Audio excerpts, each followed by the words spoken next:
Hello everyone, welcome to Raos Academy. This is Srinath, history faculty and mentor. Coming to the second test today. So in the last week we have seen the first test as a part of our test series program, right? So today we are going to see the second test of the test number 2, which has medieval India and art and culture.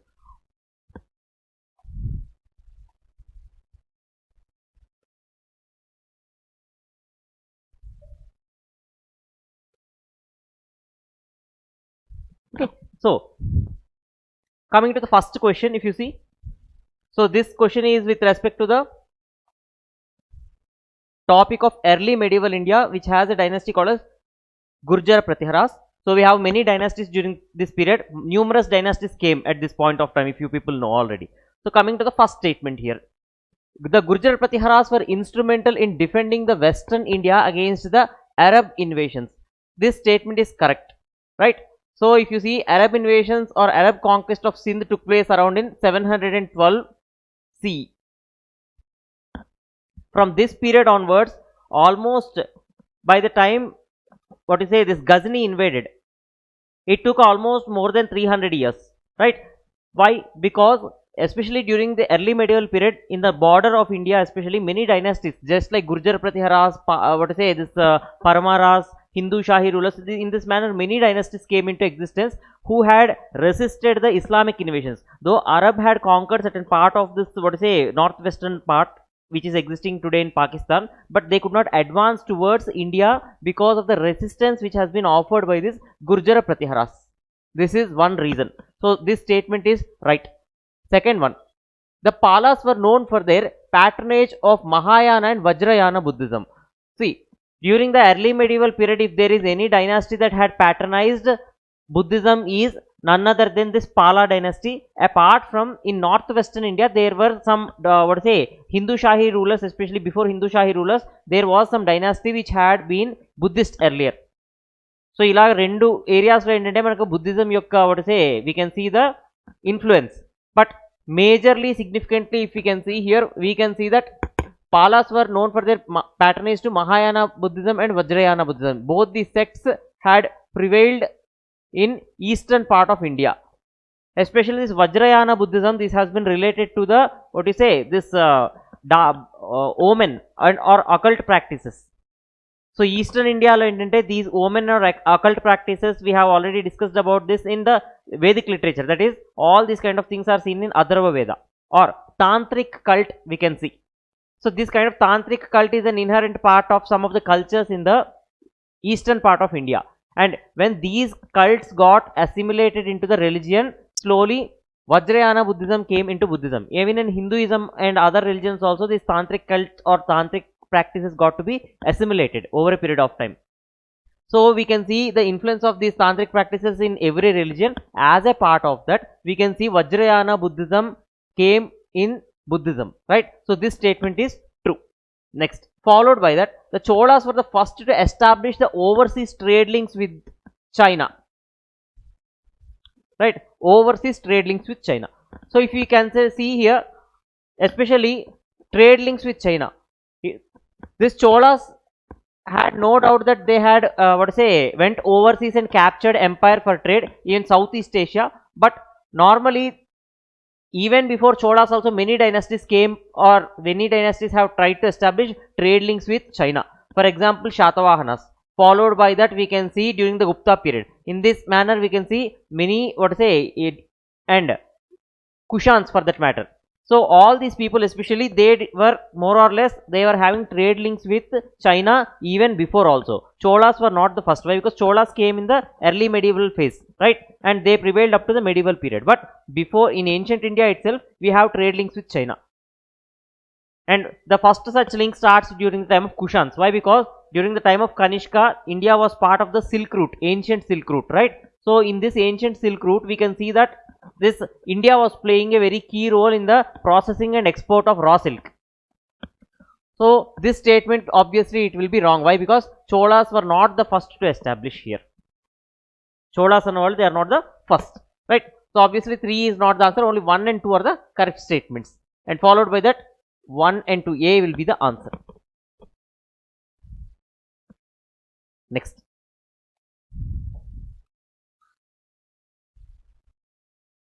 Second question.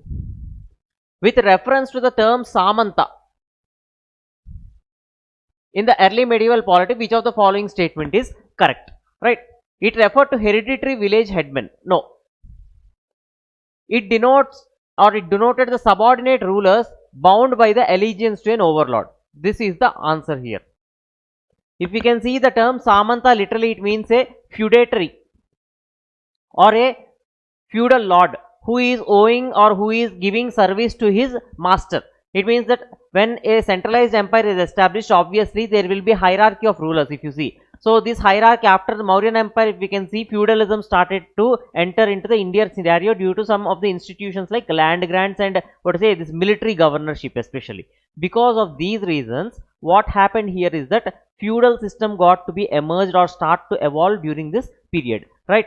As a result, we can see the subordinate rulers were bound to the allegiance by overlord. Means the subordinate rulers were the people, either they were at local level rulers or someone who has been defeated by another ruler who was subordinated to him. In this manner, we can see subordinateship for the feudal system got to be emerged, and the term used for a feudal lord or feudal defeated king or subjugated king or subordinated king. Multiple terms can be used here. So the word Samanta is used for such kind of person who has been subordinated chief or subordinated ruler by another ruler, right? So this term is important. Next, coming to the third question. Feudalism in early medieval India led to the decline of long distance trade. See, this is somewhat important for us. Followed by that, this is the assertion, and the reason is the agrarian economy became more localized and self-sufficient. Coming to the feudalism, so this is a phenomena which we started to see in the early medieval India, led to a decline in the long distance trade. If we can see during the early medieval India, as a result of some institutional changes which took place during this period, we can see feudal system got to be developed. From the time of post-Mauryan period onwards, we can see the evolution of feudal system, and it took a more aggressive form or a more dominant form during the time of early medieval period. As a consequence of this only, after the decline of Guptas, we can see multiple dynasties. So during the Harshavardhana period also, we can see many dynasties existed, right? So, and after Harsha, we can see the dynasties got much more multiplied. Just like what we have discussed in the first question. Gurjara Pratiharas, Palas, Pratiharas, Rashtrakutas, followed by the Hindu Shahi rulers, Badami Chalukyas, Pallavas. In this manner, many kingdoms or many dynasties started to dominate the Indian political scenario. So, if we can see, as a part or as a result of this feudalism, what happened? The long distance trade came down. Long distance trade has come down. Why? We have already seen in the Gupta period that especially trade with Roman Empire got declined. So there is a connection between the decline of trade and this feudalism. In feudalism, what happens is that in spite of giving money or tribute, the king will be giving a land or a territory to a particular chief or ruler, or for an official for that matter. What he will be doing here? He will be offering services and tribute to the king. Means he will be paying some amount or a lump sum amount to the king as a tribute for recognizing him as the chief. Okay, so somebody else could also be the chief. Why only you? So you are giving loyalty and service to the main ruler. As a result, he is recognizing you as the, he is recognizing your authority here. So in this manner, we can see early medieval India into feudalism got to emerge. And followed by feudalism, what happened? Feudalism has a contrasting relation with the money economy or trade. Due to the decline of trade, money circulation got declined. Trade declined, as a result, money circulation got declined. So if money is not there, how king will pay to his officials? This is a main question. If money is not there, how the king will pay to his officials, or how the chiefs or the feudatories will pay tribute to the king? So the king is giving land or whatever revenue you are getting from that particular territory, you keep it for yourself and give certain part of that territory to revenue to me. This is the kind of relation which existed. But now there is no money. So king will be giving more lands to different people. In this manner, what happens when surplus is coming just for trade and commerce? So when surplus has not been, what to say, channelized, or it was not sold, or it was not made profitable, right? When surplus is sold for profit, right? Whatever the surplus you are getting, you are selling it for profit. But here, when trade demand is not there, what you will be doing, you will not be producing the surplus, or you will be having a very little surplus which you will be storing for yourself. So in this manner, what happened is that long distance trade declined due to the rise of feudalism. Here, what influenced what and identity we cannot say. Either decline in trade resulted in feudalism. This is also true. And feudalism, because of the rise of feudalism, long distance trade declined. However, other factors also come into scenario here, which influenced what is not exactly we cannot say. This is assertion is true here. Clear? So relation between the trade and feudalism, they both are inversely proportional or contradictory to each other, right? Next, reason: agrarian economy became more localized and self-sufficient, right?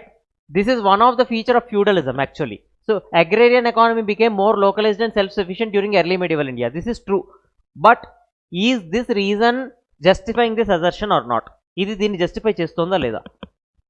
Okay, so both A and R are true, and R is the correct explanation for A.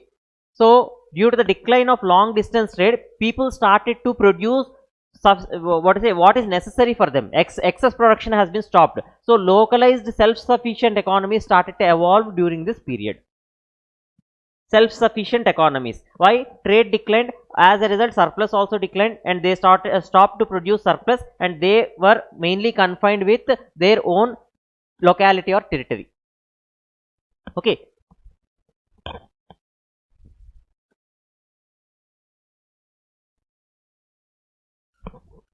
Next.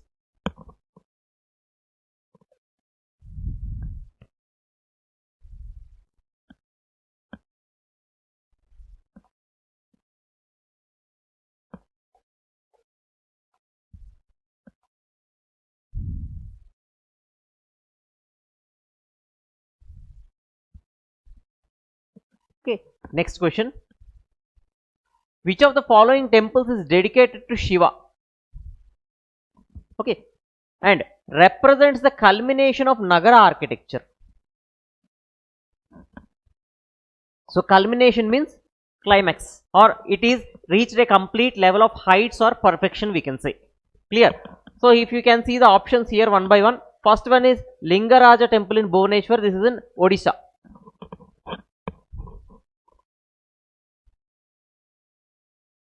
Next, followed by that, Kailasanatha temple at Kanchipuram. This is in Tamil Nadu. Next, Sun temple at Modara, Gujarat. Okay. Next, Kandariya Mahadeva temple at Khajuraho. This is in Madhya Pradesh. These are the 4 temples which have been given here. So we will be seeing the question once. So this temple should be dedicated to Shiva as per the question and represents the culmination of Nagara architecture. If you people have read the topics with respect to these dynasties, you can answer this question very easily. So if you see here, Lingaraja temple in Bhubaneswar, Odisha, this comes under Nagara style only. But it is a sub-school of Nagara style, that is, we can say Kalinga school or Odisha school of architecture. So it is a sub-style. Fine. Next, Kailasanatha temple at Kanchipuram, this was under Pallavas. So this is in South India. Obviously, this option can be ruled out here. Option B is not possible. Right? Why? Because they have asked about the Nagara style of architecture. Next, Sun temple in Modara in Gujarat. So this was, or it mainly belongs to the which school? This Gurjara school, Maru Gurjara school or Solanki school also we can call it, right? So in this manner, this option can also be ruled out. So these 2 options are ruled out here. Now 2 options are left. Kandariya Mahadeva temple in Khajuraho and Lingaraja temple in Bhubaneswar. So already I have told that this is a sub school of, what to say, Nagara school of architecture, right? So this cannot be the answer. Why? Because it was in an evolutionary phase still. But Kandariya Mahadeva temple, if you can see, this will be the right answer, because Chandela's architecture has been represented here, and mostly all the features of Nagara style which evolved over a period of time, they have been included in this temple architecture, right? So they have asked the culmination of Nagar architecture, right? So culmination means it has reached its heights of perfection. So according to that, D will be the answer. Next.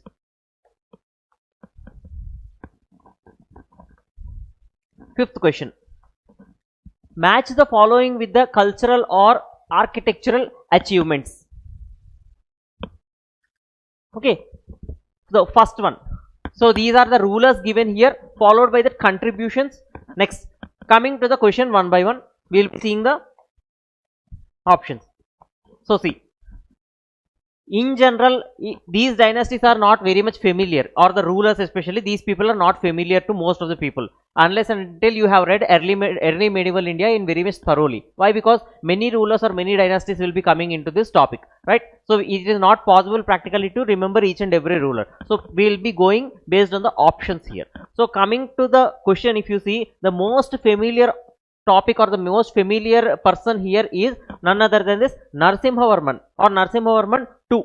Okay, so D. This is the most familiar. Why? Because we have what to say, most of the people will be reading the Pallavas topic. Obviously, this person will be familiar to most of the people. Clear? Next. So Narasimhavarman has built the shore temple at Mamallapuram or Mahabalipuram. So we call him as the Rajasimha style of architecture also. It evolved during his period of Narasimhavarman II. So this will be the option, or for D we will know this, we know this very much clearly, followed by that. For D we can see 3 is the option here, in which 3 options we can see D here. In the 3 options, D is given here. For D is 3. So next, coming to this other topics, Yashovarman, Vidyadhar Chandela and Bhoja, right? So we have 2 Bhojas here in 2 dynasties. In Gurjar Pratiharas also we have a Bhoja, a king named by Bhoja, and in Paramaras also we have a king named as Bhoja. However, there will be a small confusion here. So we will be going to the next option, Vidyadhar Chandela, right? Vidyadhar Chandela. So the name itself, it is suggesting that he is a Chandela ruler, Chandelas of Bundelkhand, right? So obviously when Chandela architecture, if we can see here, what is the temple which is very much clearly visible here? Kandariya Mahadeva temple at Khajuraho. So Khajuraho group of temples belong to Chandela architecture, right? As a result, we can see B can be the answer, or the matching for B is 2. So here B is 2. Where it is given among these 3, where B is given as 2, in these 2, B and C, right?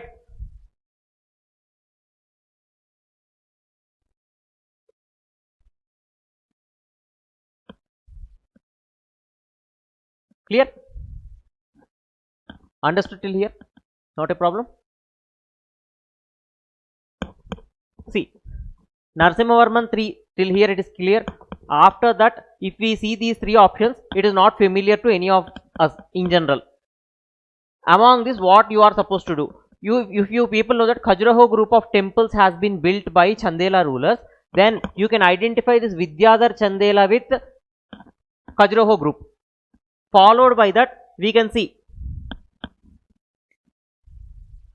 this Yashovarman of Malwa. Sorry, yeah, Yashovarman. Okay, this Yashovarman also belonged to the Khajuraho group only. So he constructed a temple called as Lakshmana temple at Khajuraho. Obviously, what will be the answer here? B. 1, 2, 4 and 3. Next.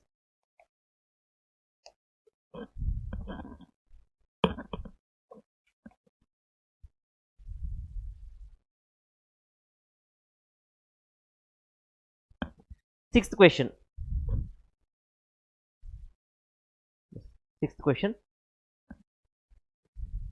With reference to the evolution of temple architecture in early medieval India, we have asked about the temple architecture during the early medieval India, right? So coming to this, we will be seeing one by one all the statements. The Vimana in the Dravidian style of temples is always taller than the Gopurams that marks the temple entrance. So here Gopuram marks the temple entrance, and that marks the temple entrance. So the Vimana in the Dravidian style. So Vimana is nothing but the spire which is around the sanctum or the Garbhagriha, where the main deity is placed. So this is called as Vimana in South Indian or Dravidian style of architecture. They are saying that the Vimana in the Dravidian style of temples is always taller than the Gopurams that marks the temple entrance. Gopurams are nothing but the temple entrance or the gateways, right? Initially only one gateway was there. Later on what happened? We can see 4 gateways came on all the sides of the temple, and later on slowly during the time of later Cholas and followed by the time of Vijayanagara Empire during the medieval period, we can see lofty Gopurams, means very heavy ornamentation and very huge size of the Gopurams and very tall in height, right? This kind of Gopurams surfaced by during the medieval period, and in such a way that the Vimana became very much small, or the central deity's top part, especially that Vimana or the Shikara which is there, it has become small in to such an extent that Gopuram started to appear very big. But here what they have given, the Vimana in the Dravidian style of temples is always taller than the Gopuram. They have given reverse, it is not taller, it is shorter actually. Why? Because Gopurams became very huge and heavy and taller in height actually, and it was decorated with excessive ornamentation. Best example is under the Nayakar style of what is a temple architecture in South India. Madurai Meenakshi temple had a very lofty Gopuram, if you people know. See, the Vimana in Dravidian style. So don't get confused with the Vimana of the Nagara style and Vimana of the southern what is it, this Dravidian style. Clear? So please keep a note of this. In Nagara architecture that is different, and in southern Dravidian architecture that is different. In Dravidian architecture, if we can see, the central shrine, main deity is placed of the temple. Above it, the pyramidical structure which we will be seeing, that is called as Vimana. Followed by that, you can see a octagonal shape called as Shikara. And Kalasha is attached to that, and no separate existence or separate demarcation is there for Kalasha in the southern style on the especially Vimana. Okay, so only two components we will be saying. One is the pyramidical structure, that is Vimana, and second one is Shikara. What they are saying is that this Vimana or Shikara, whatever it is, the central spire, it is taller than the Gopuram. Gopuram is shorter and Vimana is taller. This is what they are saying. But that is not true. Why? Because during the medieval period, the size of the Gopurams got increased, bulkiness increased, and height also increased, and ornamentation also got increased, and decoration. Right? So because of these reasons, what happened here is that this statement will be wrong. Why? Because Gopurams are not shorter. Gopurams are very taller and bulkier during the early medieval India or medieval India for that matter. From the Cholas time onwards, this started to develop, and slowly by the time of Vijayanagara Empire, this took a complete form. So what they have given here is that they have given reverse. If you are supposed to correct this statement, you are supposed to cancel this and make shorter. This is the main portion which is making this statement wrong. Yes. So this will be wrong here.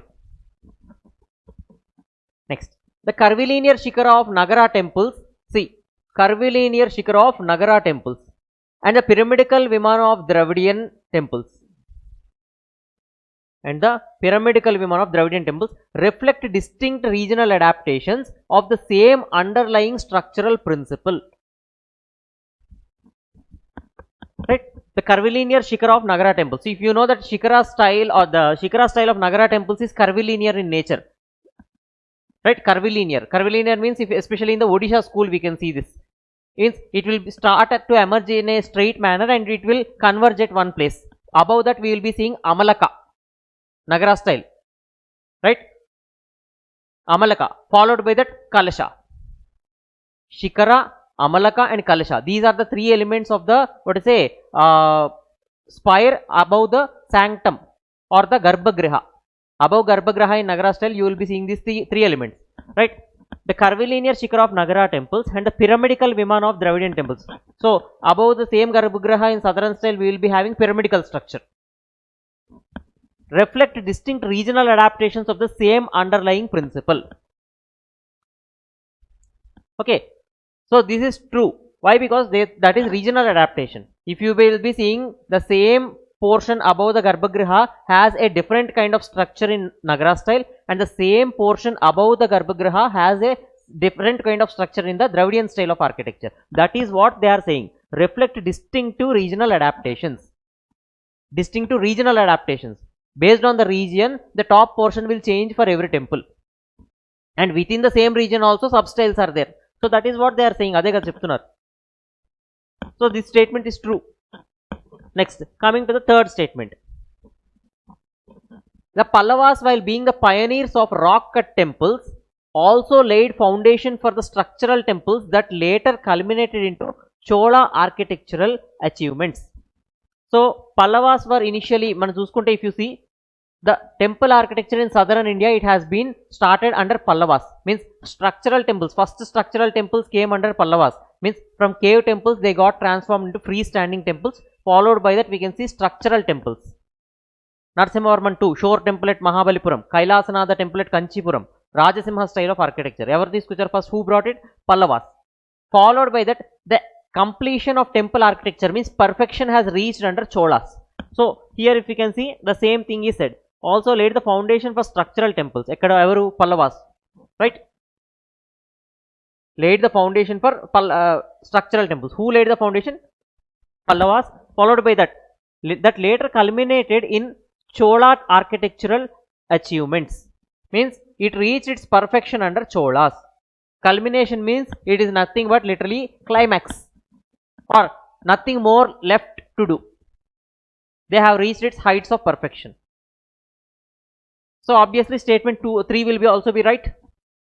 Next, coming to the Brihadishwara temple at Tanjavur marks the first instance of South India where a completely granite built temple complex of monumental scale was constructed under the royal patronage.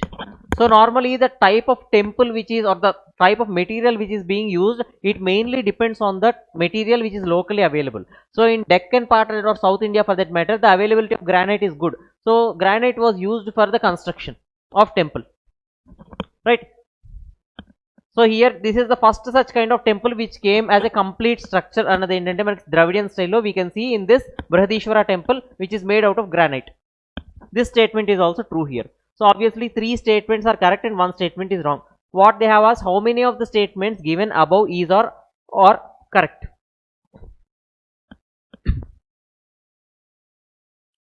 Clear? Yes. Next.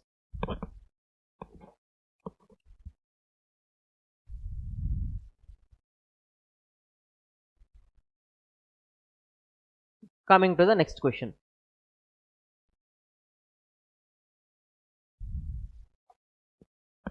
So this is a very simple question. If you see, the term Ur in Chola inscriptions refer to.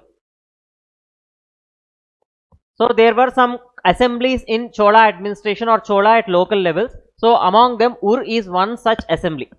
And Sabha is another assembly. So Sabha assembly, especially it is associated with Agrahara villages or Brahmadeya villages, where Brahmins were dominant population. And these people were having assembly, means young men or adults of Brahmin assembly was called as Sabha actually. So non-Brahmins, especially who used to reside in different villages or the same villages for that matter, we can see that it is a non-Brahmin village assembly, Ur. So this is the term which has been referred in Chola inscription. So they have referred Ur as a non-Brahmin village assembly. Clear? So that is the answer. Next, coming to the 8th question.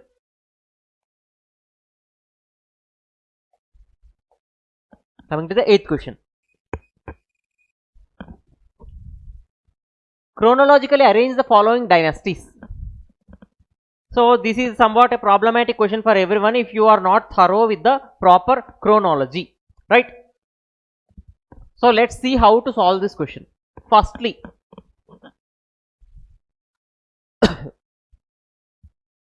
if you know that Pallavas were immediately followed by Cholas in their respective territories. If you are supposed to answer this question, you are supposed to know for a particular dynasty, preceding dynasty what was there and succeeding dynasty what was there. Means a dynasty is existing at this point of time. Who replaced this dynasty in future, or whom did these people replace earlier? Clear? Yes. Is it clear? Okay. So for in order to know the chronology, I am saying that you are supposed to understand, especially a particular dynasty is there at certain point of time. You are supposed to know whom did these people replace and who replaced the same dynasty in future. అంటే ముందు ఎవరు ఉండేవాళ్ళు వీళ్ళ తర్వాత ఎవరు వచ్చారు. This is the what we want. So in that manner, if we see, first and the foremost thing you are supposed to, or you can safely say that in the same territory Pallavas were replaced by Cholas. It means that 1 is followed by 4. After 1, if you see, this is the first in the order. If you see, this will be the first one and this will be the last one.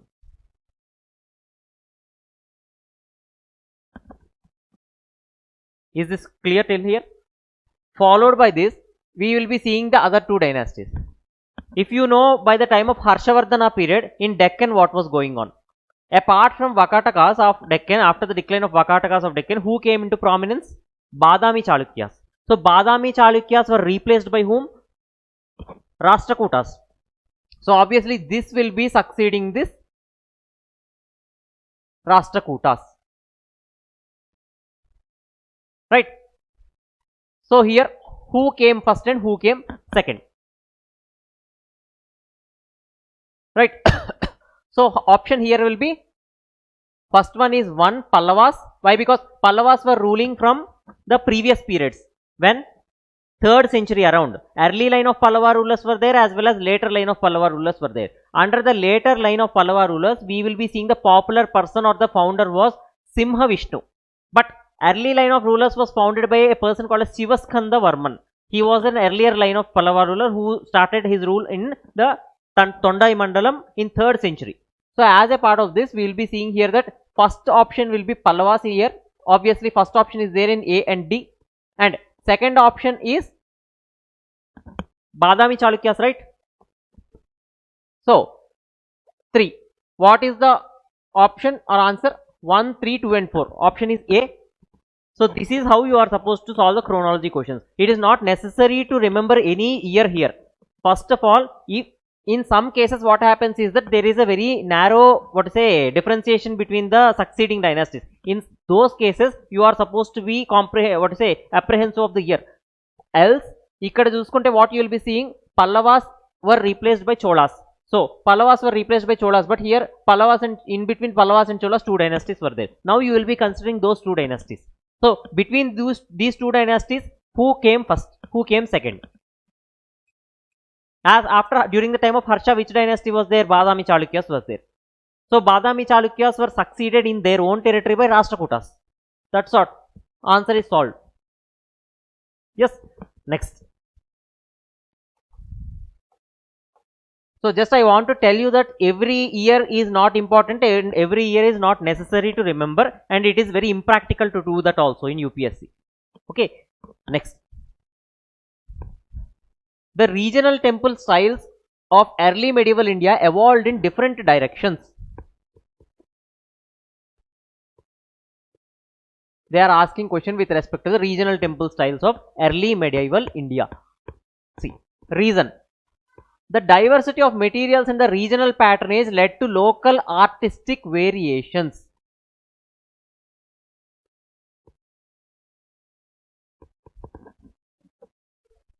Yes. Yes.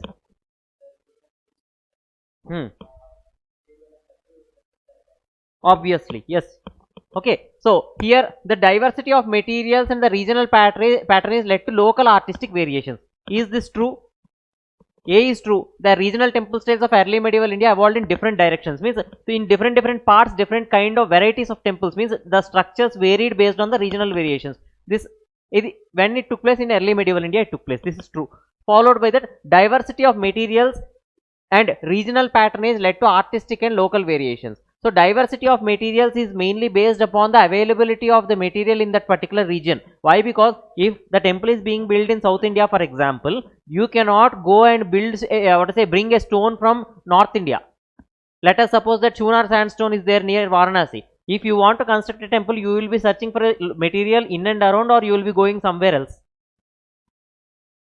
in and around, right? So as a part of this, we can see that diversity of materials has also been seen with respect to the temples of early medieval India. Why? Because local availability of raw material for construction of temples is one of the major feature or one of the important aspect, right? So here the option will be both A and R are true, and R is the correct explanation for A. In order to understand this, see, you try to use a connector here between assertion and reason. Always this will be true. The regional variation styles of the early medieval India evolved in different directions because on a connector you can use that. You can use a connector called as because. That's why also. Okay. The diversity of materials and the regional patronage led to local variations. You will get the reason. Means for this assertion, this reason is true or not, you can know in this way. And individually, you are first supposed to see that both statements are right or not before doing this. This is utmost important. Okay. Next.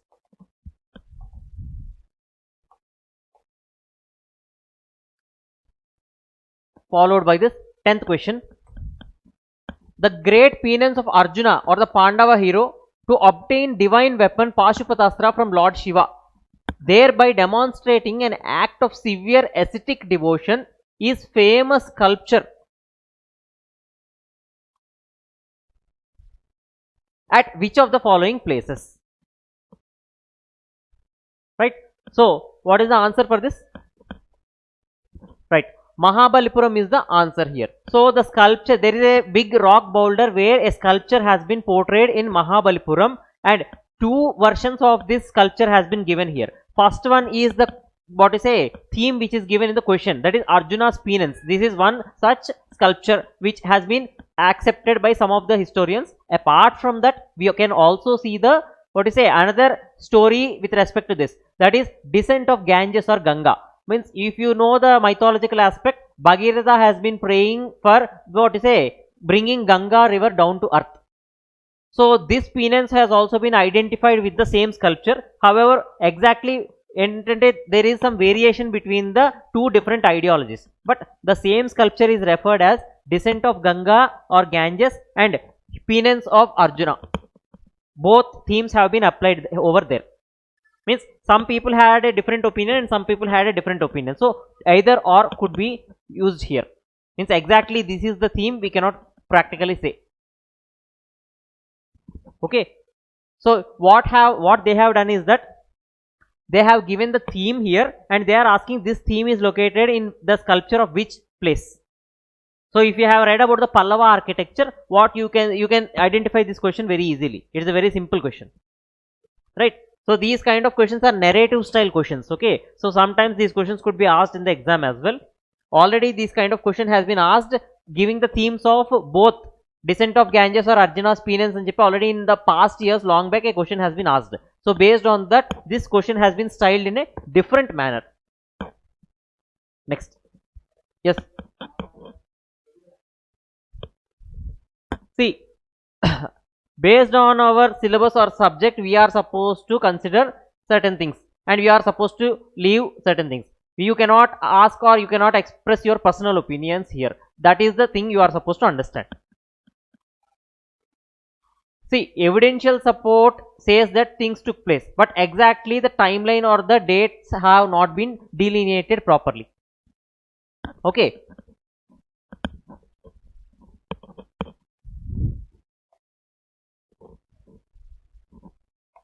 Next, consider the following. So 11th question, if you can see, this is related to the medieval India aspect, right? First and the foremost thing. First one, what is given? Ikta. It was given as land assignment in lieu of salary. So first one, if you can see, Ikta system has been brought by whom? Which ruler had introduced Ikta system? Iltutmish, right? Or Altutmish. Shamsuddin Iltutmish or Altutmish had introduced this system actually. So this system is nothing but a land assignment. So the synonymously we can see that this same kind of system is seen over a period of time in different areas as well, right?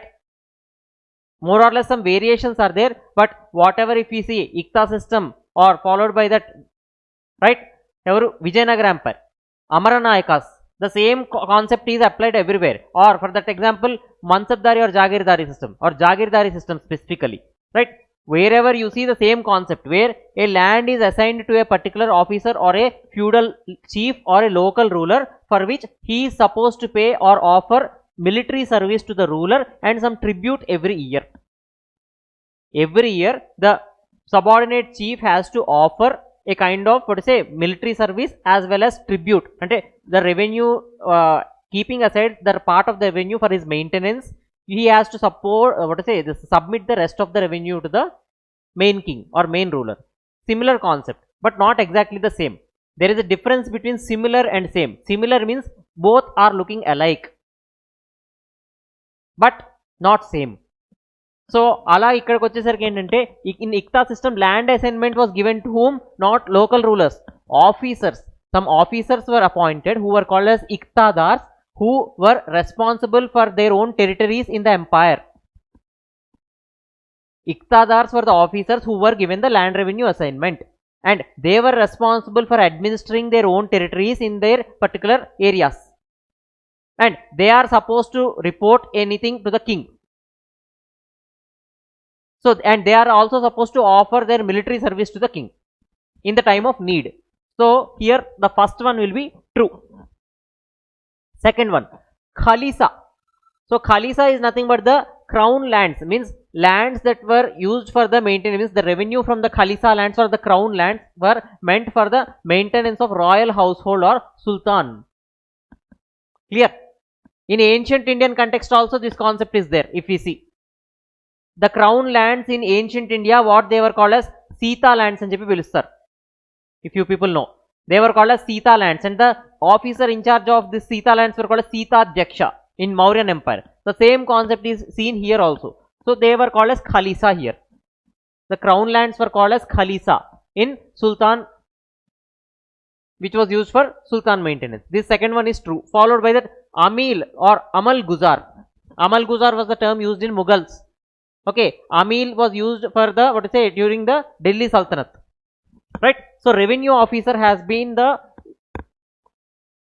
name, or he was given the post called as Amil. Amil is meant for revenue collection. Amil is meant for revenue collection. So here yeah, how many of the following pairs above is or are correctly matched? All three. All three have been correctly matched. Next, 12th question. In Delhi Sultanate, government officials were entrusted with the task of building essential infrastructure for economic growth. See, essential infrastructure for economic growth and public health. This is a hint in the question.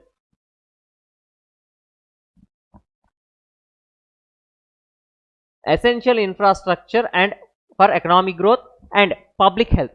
See, coming to this medieval period, what is the major source of land revenue? Major source of income to the state?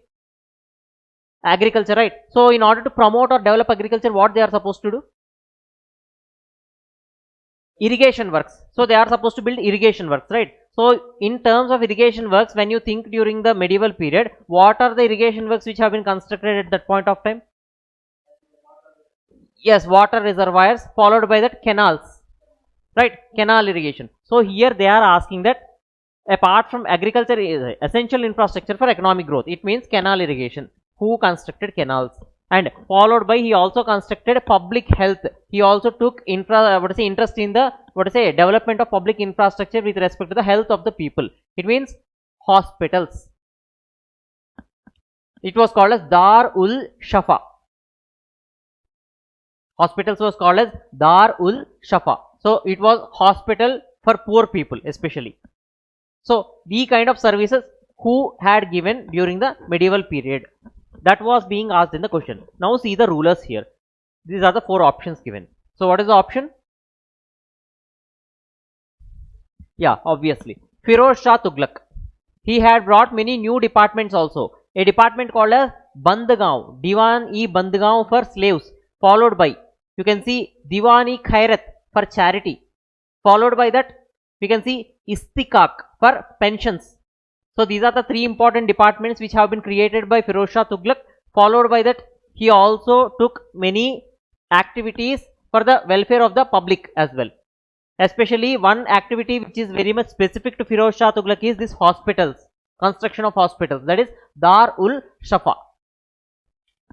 Next, 13th question. Alauddin Khilji controlled the price of essential commodities in Delhi. Yes, if you have read already about the Alauddin Khilji, this is true if you people know. He tried to control the prices of the commodities in Delhi. Number 1. Next, reason. His objective was to maintain low costs. Maintain low costs for soldiers and ensure regular army payment. Right? Obviously, for that matter, any ruler is there. Will he try to, increase the expenditure of army or expenses, or he will try to decrease the expenses? Low maintenance and low cost is the main objective with high efficiency or high, output. This is the objective of any ruler. So what will happen? So some soldiers or soldiers regiments or people who, military contingents especially, they are placed in different parts. Right? Military contingents are placed in different parts. So what is the necessity of these military contingents? Military equipment. Apart from that, their daily necessities like food, clothing and all other daily general necessities will be there for the soldiers also. So if these prices go up, what will happen? The expenditure of the army increases, right? So as a result, what he did is that he tried to control the prices of the commodities so that the cost of the maintenance of the army could be cut down. So obviously answer will be both A and R are true, and R is the correct explanation for A. Next. Followed by this 14th question, if you can see, match the following sultans with their works. Right? If you can see, Iltutmish or Altutmish, he had introduced silver tanka. This is true.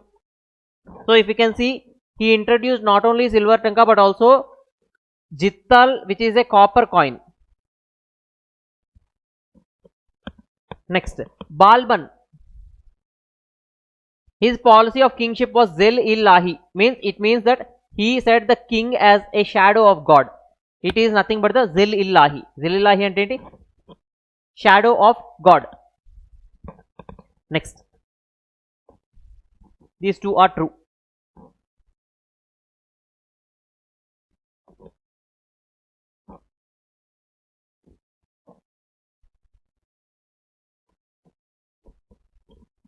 Next, coming to the other two, Firoz Shah Tughlaq, he built canals and founded cities. This is what we have discussed in the previous question. Canals and founded cities. This is also true. Next, Alauddin Khilji, he controlled the market or the prices of the commodities, price regulations. So see, price control. This is true. All the four are true, right? So how many of the above is or are incorrectly matched? All the four are true, right? What they have asked, incorrectly matched. How many of the above are incorrectly matched? Are there any incorrect here? Obviously, what will be the answer here? None.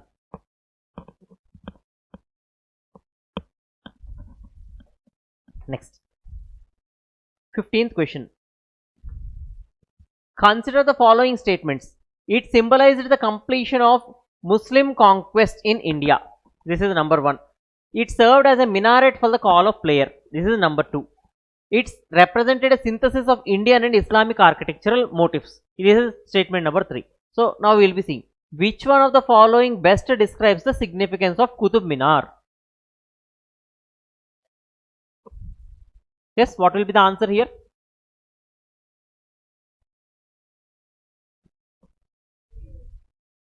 Okay. So C will be the answer here. This is true. All are correct with respect to the Qutub Minar. Why? We will be seeing. See, after the Islamic rule or the Muslim rule has started in India, especially with the slave dynasty. right? The first monument which has been laid foundation for was this Qutub Minar in the memory of a saint, Sufi saint called as Khwaja Qutubuddin Bhaktiar Kaki. He was the Sufi saint in whose memory this monument has been started by Qutubuddin Aibak. Followed by this has been completed during the time of Iltutmish, the son-in-law of Qutubuddin Aibak, when he later became the Sultan, right? So this is one thing. Next, it symbolizes the completion of Muslim conquest. Means after the Islamic rule started in India, this was the first monument to be built. So as a result, it was a symbolic, I would say, it is symbolizing the Islamic conquest in India. Next, it served as a minaret for the call of prayer. If you can see this in Qutub complex, if anybody has seen the Qutub complex, within the Qutub complex only, a mosque has been built by the Qutubuddin Aibak. Mosque. The mosque was called as Quwat-ul-Islam Mosque. Quwat-ul-Islam Mosque. So a mosque has been constructed, and nearby this mosque only you can see this minaret. Normally minars are meant for two purposes here. First one is the, what to say, for calling people especially, or second one is the security purpose. Means from far sight we can see who is coming towards the palace or towards the fort. For these purposes minars were built, right? It served as a minaret for the call of prayer. So in order to call during the people during the prayers, what will happen? They will be standing on the minar and they will be calling the people in a louder voice, so that everybody is listening to the voice and they are coming for the prayer or namaz. So this is also true. It represented a synthesis of Indian and Islamic architectural motifs. Obviously we can see that was earlier a Hindu temple, or sorry, that was earlier a Buddhist temple, later converted into Hindu temple, and finally it was converted into a Islamic structure. So we can see the remnants of the old Hinduism and Islamic temple, Buddhist temples in that same complex. Pillars, especially we see Hindu motifs are seen. So you can see the fusion of both Islamic and architectural, Indian and Islamic architectural motifs. Both are true. So all the statements are true here. Next. With reference to Delhi Sultanat's economy, consider the following statements. The first statement, the currency consisted mainly of tankas and jitals. Yes.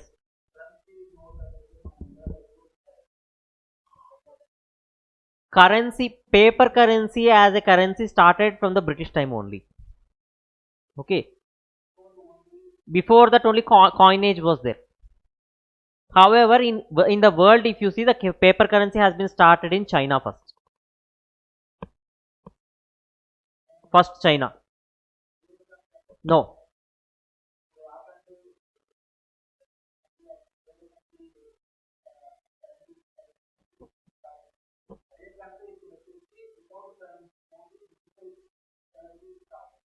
Okay. See, first experiment is different from widespread usage.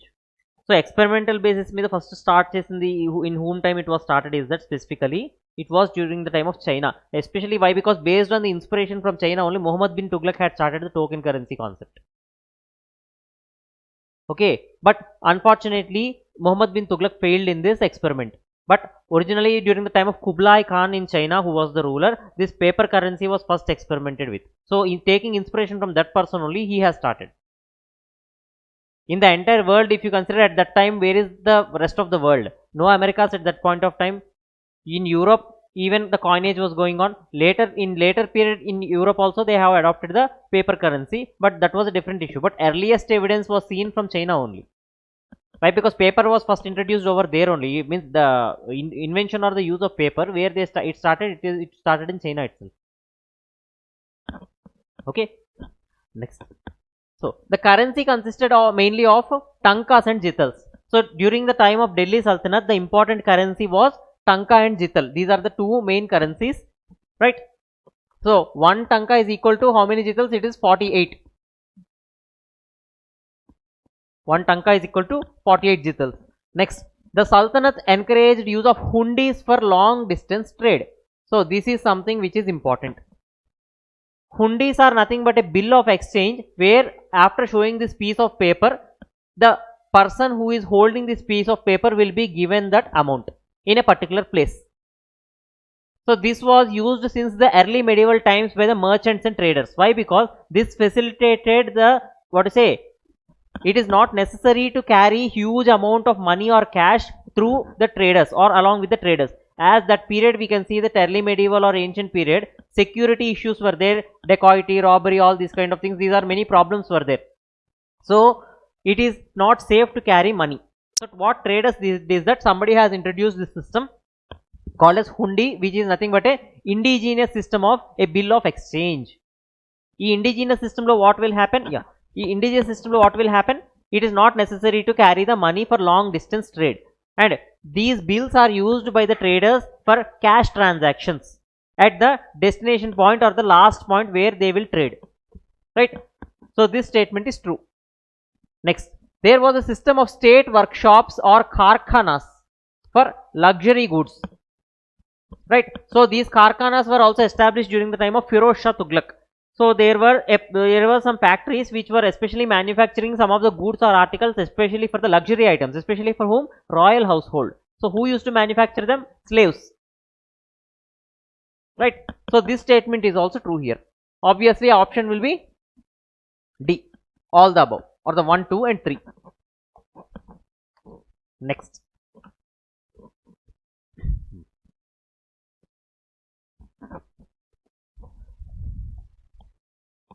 coming to the 17th question, the Alai Darwaza represents which key architectural innovation of the Sultanate? See, Alai Darwaza specific ga entante, it is located in the Qutub complex. If you can see, horseshoe shaped arch and true dome, this will be the answer here. So this Alai Darwaza is located very much near to Qutub Minar, right? And it appears in the form of a horseshoe shaped arch, especially if you see it from the front or the entrance, and a true dome. So true arch and true dome was regarded as this construction which has been constructed first. Yes, so A will be the answer here. Next, followed by this, Persian language assertion. Persian language gained prominence during the Sultanate period. True. So the Persian was used as the official language or court language during this period, and it gained prominence during the period after the Islamic rule or the Sultanate rule has started in India.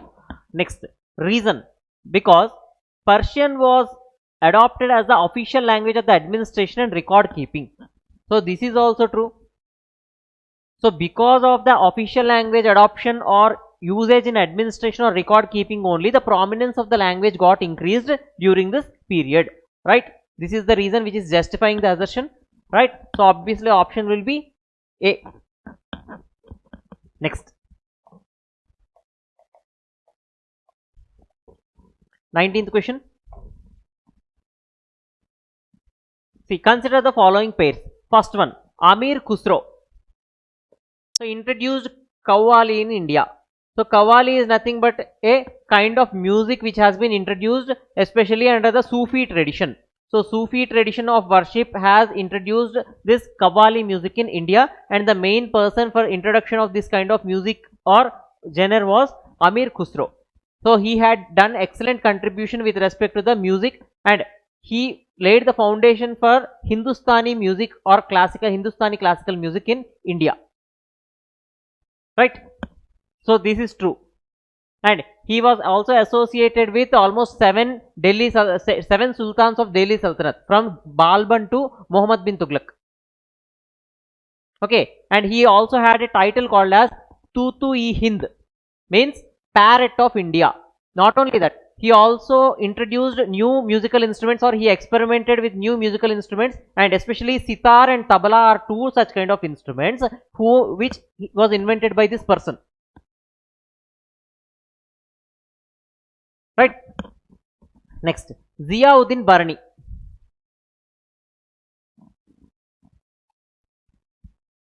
Right, Ziauddin Barni had written a work called as Tariq-i-Firoz Shahi. Especially it dealt throughout the Delhi Sultanate history, but in specific it was with reference to, means the major portion includes the life history or the rule or administration or the conditions which prevailed under the Firoz Shah Tughlaq. On the whole, Delhi Sultanate history has been included here, but Firoz Shah Tughlaq time or Firoz Shah Tughlaq period has been very much focused in this work. Next, Minhaj-us-Siraj.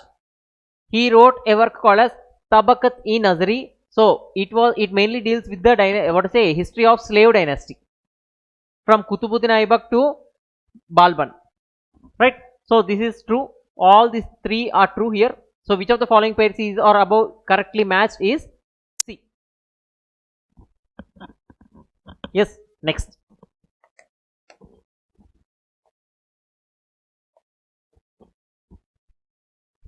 The Tughlaq architecture was characterized by. So during the time of Muhammad bin Tughlaq, or for that matter to Tughlaq dynasty, which of the following features have been introduced based on the options given here? So the answer here will be A. Sloping wall technique has been introduced, especially this technique added to the strength of the forts or the buildings. And during the time of Tughlaq architecture, we can see the ornamentation was not very high, it was very minimal, and use of grey sandstone.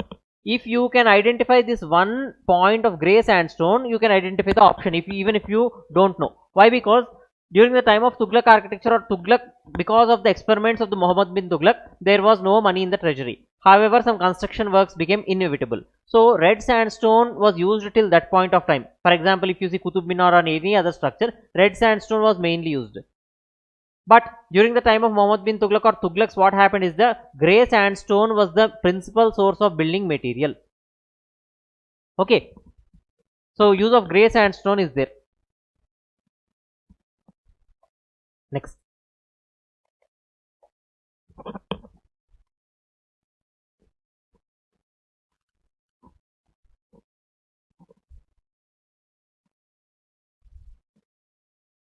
First question. The Lodi Gardens represent the last phase of Indo-Islamic tomb architecture before the Mughals. See, they are speaking about Lodi Gardens representing the last phase of Indo-Islamic tomb architecture. Tomb architecture before the Mughals. Obviously, if you see, the tomb building has been perfected under Lodis. So Iltutmish is regarded as the father of tomb building in India, but the perfection of tomb construction had reached its heights during the time of this Lodi dynasty. Clear? So for this, first option will be true. Why? Because before Mughals, these people were the pioneers, or these have reached their architectural perfection. Even a double dome has been introduced. Right?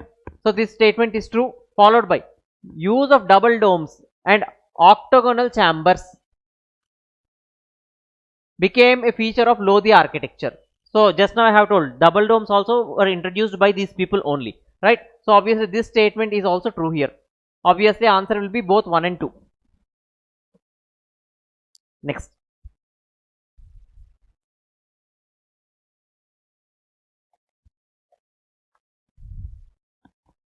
Second one.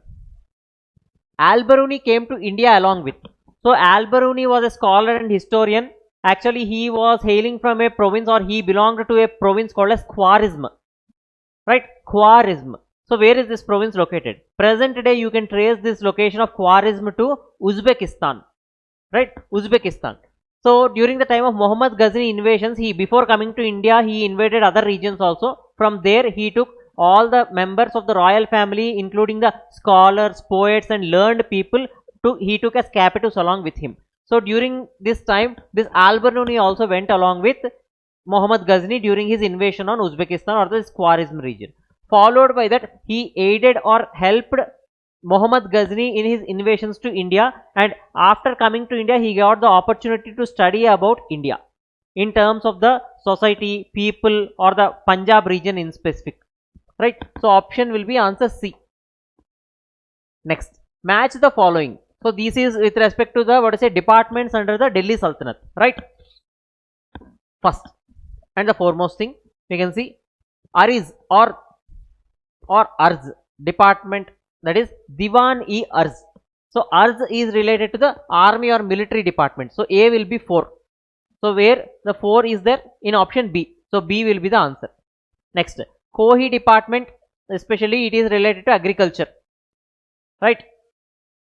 Next, Diwan-e-Insha, it is related to royal correspondence, followed by Diwan-e-Riyasat, it is related to market control. So Riyasat is a department which has been started under Alauddin Khilji. So market control has been started by Alauddin Khilji, right? So as a result, we can see Diwan-e-Riyasat has been, what to say, identified with this market control. Next, Insha is related to royal correspondence, it was general department. Kohi was started by Diwani-Kohi. Muhammad bin Tughlaq, he started the department for agriculture for the first time, and he also extended loans on behalf of government to the cultivators. That was called as Takkavi loans. It was also continued by Firoz Shah Tughlaq as well. But just who established these departments, especially RAO'S department or RAO'S department, military was there since the beginning, but finance department was separated from the military department, and it was established as a separate department, military especially, during the time of Balban, Ghiyasuddin Balban, right? So this is some extra information with respect to this question. Followed by this 24, the house khas complex built by Alauddin Khilji served as. So house khas, the word itself literally means a royal tank. So as if you people know that this is a royal tank, so what purpose the tank has been built for? For water storage. Yes, water storage. So what will be the option here? Obviously it will be a reservoir and a madarasa complex. Madarasa complex. So madarasa is a educational center for Islamic education. Next, coming to the 25th question. So this is also a narrative style question, as we have seen earlier. A foreign traveler who visited India during the reign of Muhammad bin Tughlaq described the splendor of Delhi, the administrative experiments of Sultan, and even served as a judge for some time. Judge means Qazi, right? Qazi was the judge of Delhi at that point of time. Means it is the position, the name given to the position of judge of Delhi was Qazi, right? So some foreign traveler has come to India during the time of Muhammad bin Tughlaq. He had described about the grandeur of Delhi, followed by the administrative experiments of Sultan. As well, he also served as a Qazi of Delhi for certain period. So who is that person, they are asking, right?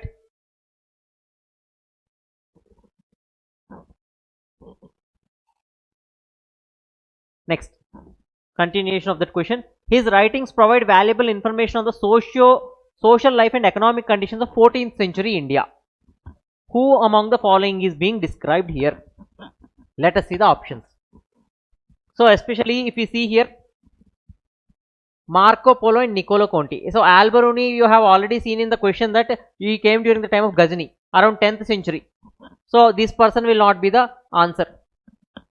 He did not come during the time of Muhammad bin Tughlaq, it's very clear. Followed by that, we can see this Niccolo Conti and Marco Polo, these people were Italian travelers.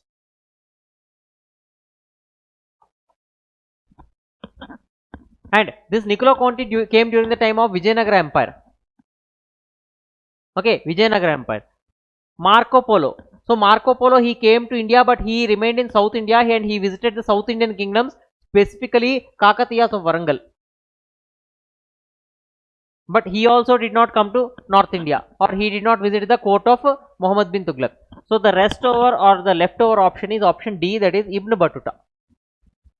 And not only that, he also said that the Jalaluddin Khilji, who had an accidental death, it was not accidental, but it was the conspiracy of his son Muhammad bin Tughlaq to ascend the throne. Okay, it was said by him like that, but there is no practical evidence or concrete evidence establishing that fact. Next, consider the following statements regarding Vijayanagara administration. So this is with respect to the Vijayanagara Empire. First statement: the king was assisted by the Ashtadiggajas in administration. See, king Ashtadiggajas were related to Vijayanagara Empire itself, but you are supposed to understand the fact that Ashtadiggajas were elite, scholarly and learned people who adorned the court of Sri Krishna Devaraya, but they were not associated with administration. They were associated with literature and other works. Especially they were associated with literary works and they were learned scholars especially, right? So they are not associated with this administrative aspect. They were associated with cultural aspect. So obviously statement 1 will be wrong. Next, Amara Nayakas were military chiefs holding land assignments. Yes, this is true.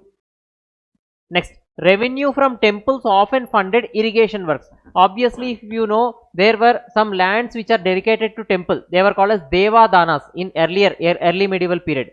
Due to the institution of land grants, these kind of things emerged. And the revenue out of this, temples, they were used for sponsoring these irrigational works or any other works at local level. Why? Because all the regions, especially these canals and all these things, agriculture related resources, all these things, they were concentrated at local level only. So if any problem occurs, the temple revenue has been used to fund these irrigation works. So this statement is true.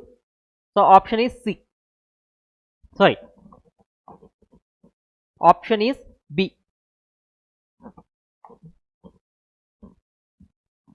Only 2. That is option 2 and 3 are right here. Next.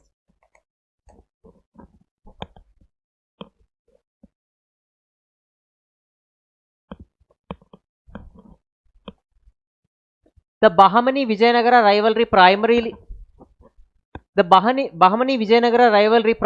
revolved around. So this is the 27th question. If you can see options given, you can see this. First of all, Bahmani kingdom and Vijayanagara kingdom, both of them have been established in a very short span, in a distance of very short span. Means the difference between their establishment years were very less. Around 1336 Vijayanagara Empire has been established, followed by that in 1347 we can see the establishment of Bahmani kingdom. Not much difference has been there. Okay, here we can see that mainly the rivalry between these two kingdoms, why they got rivalry especially. This is what we are supposed to understand. Always wars in India, or either it could be in ancient and it could be in medieval, any period, wars especially took place for control over the economic resources or natural resources. This is the prime objective of war. Or at a later period, for access to the coastal regions where trade was prosperous. These are the reasons.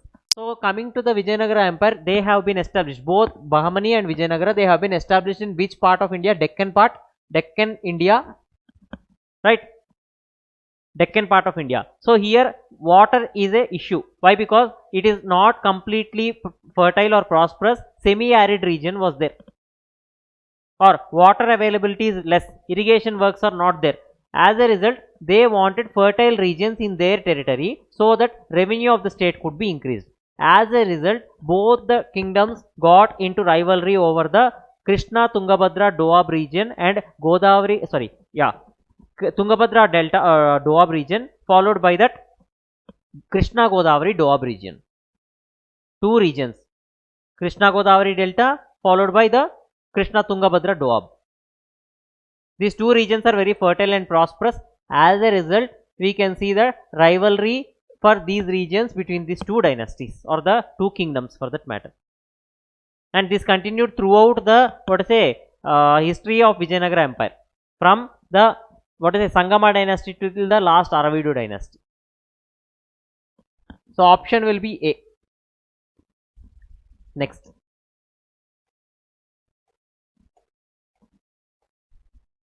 Followed by this, we can see, match the following temples with their locations. See, this is somewhat a confusing question. Why? Because there is a small catch here. If you are supposed to see, first of all, we will be identifying the most familiar thing which we will be knowing. In general, everybody will be knowing this. Okay, that's why I am telling you the most familiar thing. Okay, so Meenakshi temple. So Madurai Meenakshi temple, everybody knows this, and it has the largest or the loftiest gopuram in the all the temples of India. So very huge gopuram is seen for Madurai Meenakshi temple. So where it is located, normally we will be knowing is that Tamil Nadu, right? So obviously it is Madurai. In C, option is given as 3. Where is 3 options, we can see C as 3. These are the 3 options where C is given in 3. So this is sorted out. Next, followed by that, either you should be knowing this Vittala Swami temple or Airavateshwara temple. So this Vittala Swami temple, it is also called as Vijaya Vittala temple, right? It is located with respect to the Hampi group of monuments. So in Hampi group of monuments, we can see this Vittala Swami temple, Hazara Rama temple, Virupaksha temple. In this, many temples are there, group of temples, right? So Vittala Swami temple or Vijaya Vittala temple is located, or it is located in the group of Hampi monuments. That is, B will be 1. This is commonly, which should be easily known topics I am telling you first, right? So B will be 1. Here, where in which of the options we can see B as 1? Option B, right? So option B will be the answer here. And coming to the other two temples, Airavateshwara temple is located at Darasuram in Tamil Nadu. So this was mainly under Cholas. Apart from this Brihadishwara temple of Tanjavur, we can see this temple is very much famous. Airavateshwara temple built at Darasuram.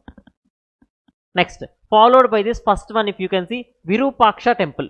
In this Virupaksha temple, actually it is located in Pattadakal, but there is another Virupaksha temple in Hampi group of monuments also. So often people will get confused. Why? Because Virupaksha temple of Hampi is known mostly to the people who have already read, but we are not supposed to, or we don't mostly focus on the regional architectures. On the whole, we will be focusing, but minor architectures, for example, Badami Chalukyas, Kalyani Chalukyas, they also had their own architectures, but we will miss out in general. So here there is another Virupaksha temple at a place called Pattadakkal in near in and around this Badami region only. So that is in Karnataka, right? So under Badami Chalukyan architecture, the group of monuments at Pattadakkal had a famous temple called as Virupaksha temple, and the same Virupaksha temple is there in Pattadakkal as well as Hampi. Same name. So, but here for the option point of view, if we can see, the most appropriate will be B. That is Virupaksha temple at Pattadakkal, Vittala Swami temple at Hampi. Yes, next.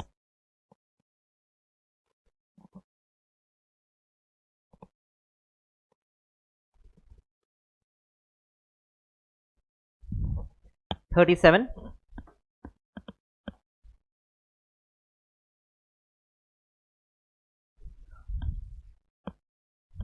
Assertion and reasoning question again. Yes, the Bahmani and Vijayanagara empires patronized Persian and Sanskrit scholars respectively.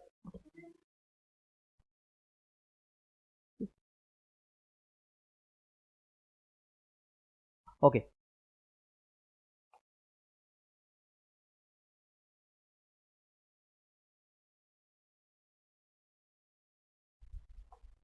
Yes.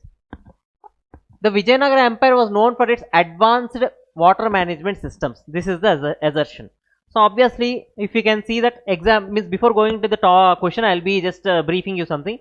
If you can see, there were some structures called as Baolis in northern India under the Islamic rule, especially Baolis, Agrasen ki Baoli, right? In these kind of structures, even before the coming of Muslims, also we can see some kind of structures for water harvesting. Rani ki Vav in Gujarat. Right. So what are these structures? They are used for water harvesting. So why they wanted to store water? Obviously, when there is some deficit of water or absence of water availability in certain region, water is stored so that it can be used when the water availability is not there.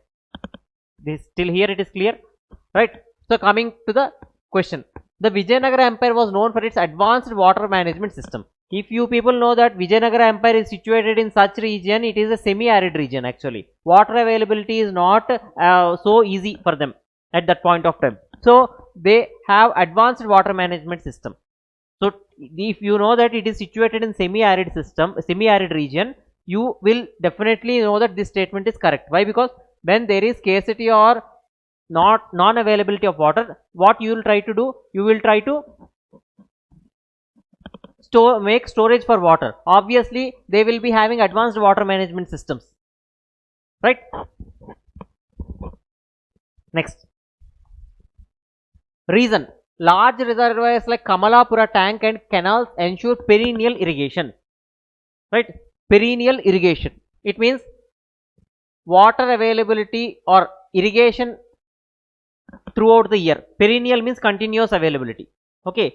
In North India, we will be seeing, in terms of geography, what you will be saying, perennial river system means the Ganga and its tributaries, or I would say this Indus and its tributaries, they are perennial rivers. It means water flow will be throughout, irrespective of rains or all these things. Why? Himalayas, we will be seeing the water source from Himalayas, right? So ala ikkada what they are asking, ensured perennial irrigation means the reservoirs and tanks had ensured perennial irrigation. It means that continuous irrigation throughout the year because of these large reservoirs.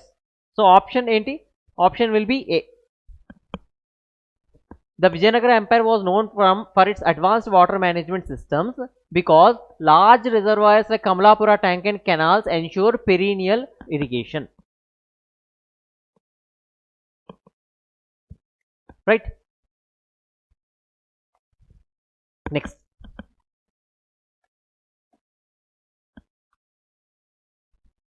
Thirtieth question. Consider the following pairs. Krishna Devaraya had written Amukta Malyada. So this is a work which was written by Sri Krishna Devaraya in Telugu.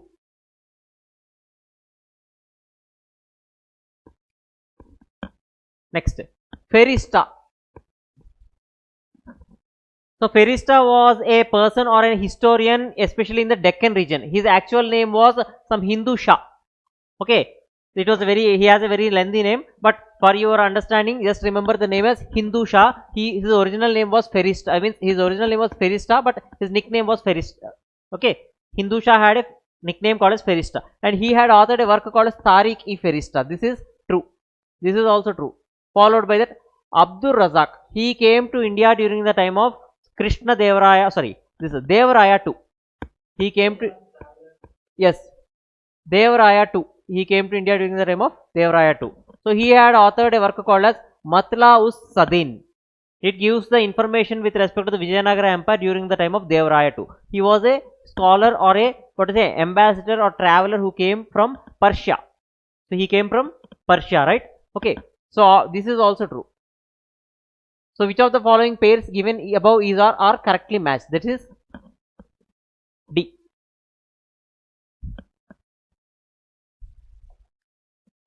Next. Prelims.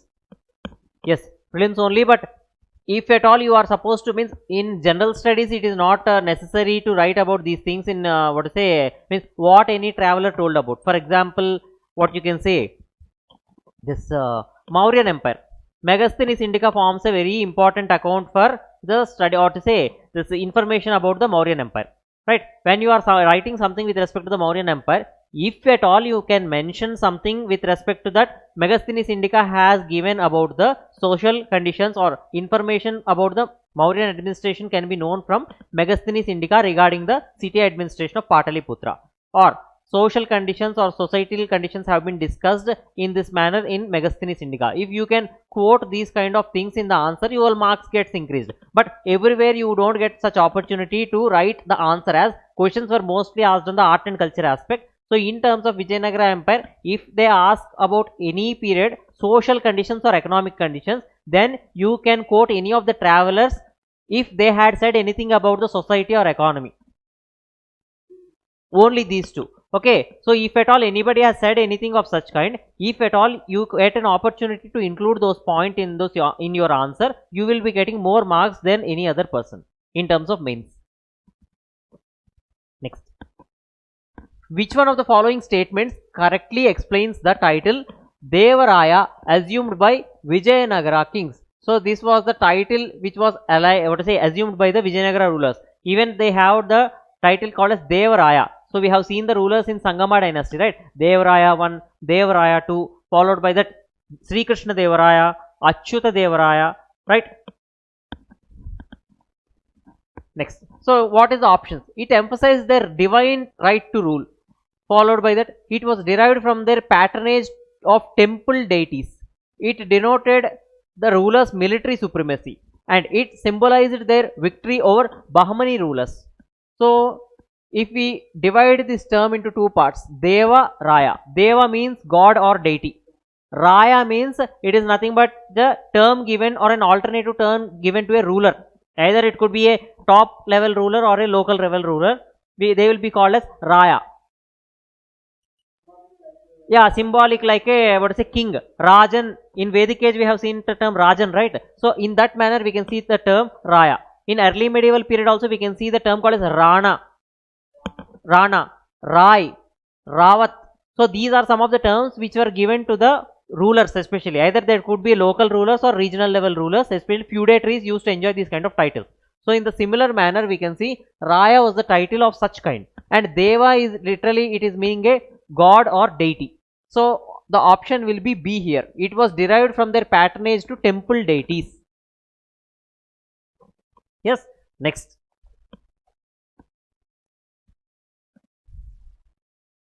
Next one, the Mahasara and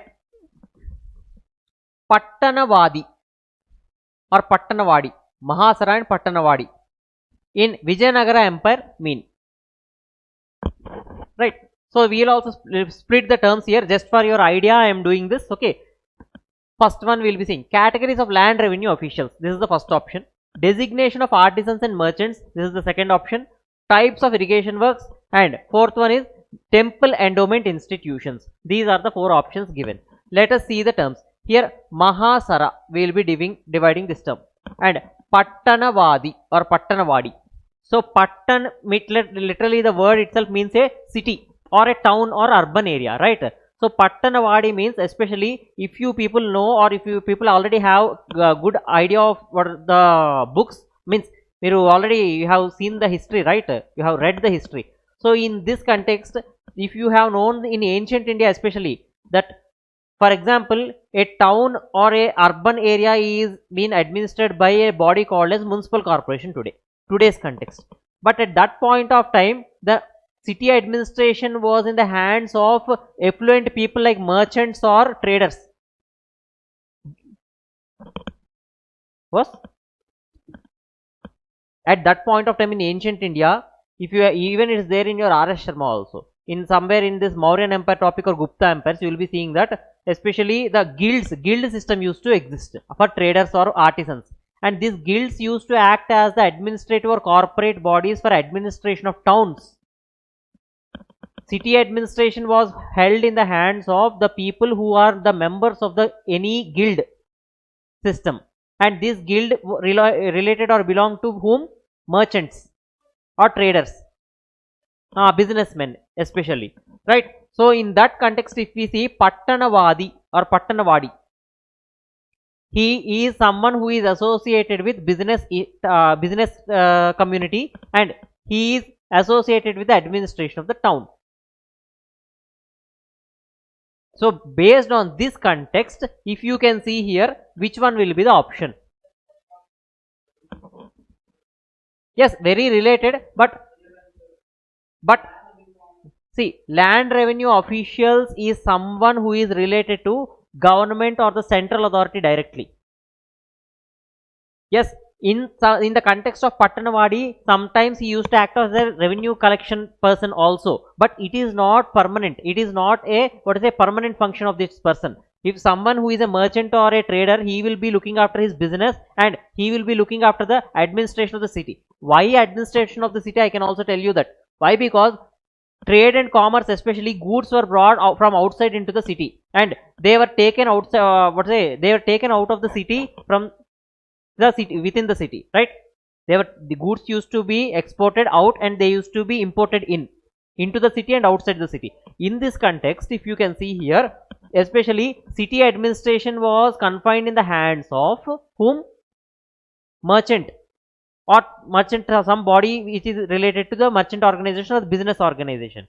In this context, the word Pattan at that point of time we can associate more with merchants, and artisans also used to be there. And this Mahasara itself, it literally means he is the head of the particular artisan or craft, master of a particular craft,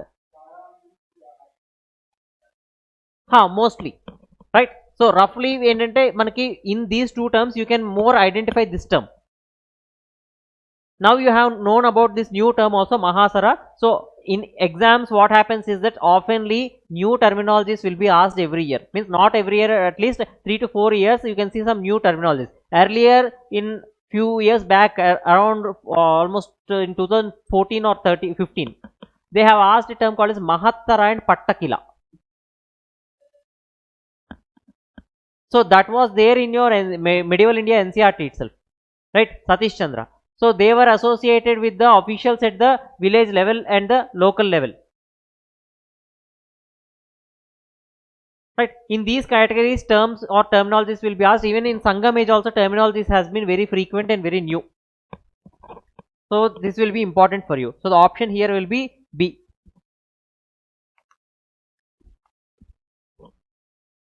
Next.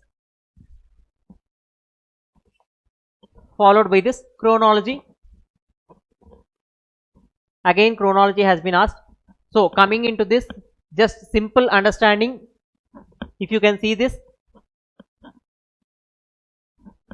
yes, the kingdoms, they have been given in this order. Followed by this, you can see Vijayanagara and Bahamanis. I just told you that Vijayanagara Empire was succeeded by the establishment of Bahamani kingdom. Vijayanagara kingdom came in around 1336 and Bahamani kingdom came in 1347. Bahamani kingdom came in 1347. So if you can see, Vijayanagara Empire was followed immediately by this Bahamani kingdom. So 4 is followed by 1. Nothing in between. Why? Because 1336 to 1347, other than these two dynasties in peninsular part of India, no other dynasty came. So where 4 is followed by 1, that will be the answer. So option will be C.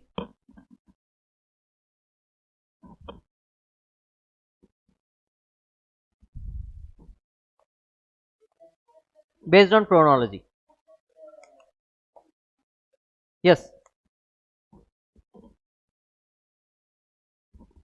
Next. This is another question which is again new. Normally, mostly you don't find this term anywhere, right? The Taraf system of administration. So the word parallelly used for Taraf is Atarafs are also used. Okay. They are nothing but the units of administration during the rule of particular dynasty. So Atrafs or Tarafs are used, and later ended we can call it as Prants also, but Prants is a very what to say latest word, but Tarafs or Atrafs are the word used for administrative units. So under which dynasty or which ruler this came into existence. So this is what important for us. So Krishna Devaraya is a Vijayanagara ruler. Obviously we already know about the administrative units of this Vijayanagara Empire. So this will not be your answer. Followed by that, between these two confusion will come. Actually, see, the sources of this what to say system of administrative unit, that is Tarafs or Atrafs, there was some kind of debate or what to say controversy with respect to who brought or who introduced this kind of system or this terminology specifically. Here you are supposed to understand that the Bahamani kingdom had started this kind of what to say administrative unit called Atrafs or Tarafs. Initially it was less in number, but later on it got multiplied. So when it was introduced for the first time, who started this is that especially this Firoz Shah Bahamani had started this. And when the capital was shifted from Gulbarga to Bidar by Ahmad Shah Wali. So Ahmad Shah Wali, what he did is that earlier the capital was at Gulbarga, later he shifted the capital to this Bidar. During this time, the number of Atarafs or the administrative units or Tarafs, it got increased. He had increased the number of provinces. So based on this, there is debate. Apart from that, we can see that Firoz Shah Bahaman or Bahamani will be the answer here. But some sources will argue that Ahmad Shah Wali had introduced it, but he did not introduce it. He had multiplied or developed that system over a period of time. Okay. So this is a new question. Take it as an extra information. Next.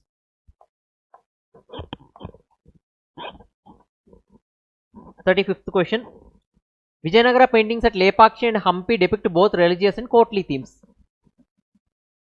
Okay, it is true. Lepakshi paintings and Hampi, especially what we can see in the art and architecture of these paintings is that religious depictions is seen and courtly themes is seen. If you can see Hampi, obviously religious themes is available. Courtly themes, especially they are available in the paintings at Lepakshi.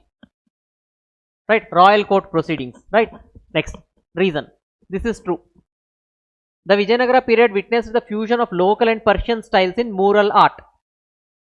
This is also true. So mural art paintings, especially mural paintings, are nothing but the dry paintings. Means the painting is done on a dry plaster without applying any background.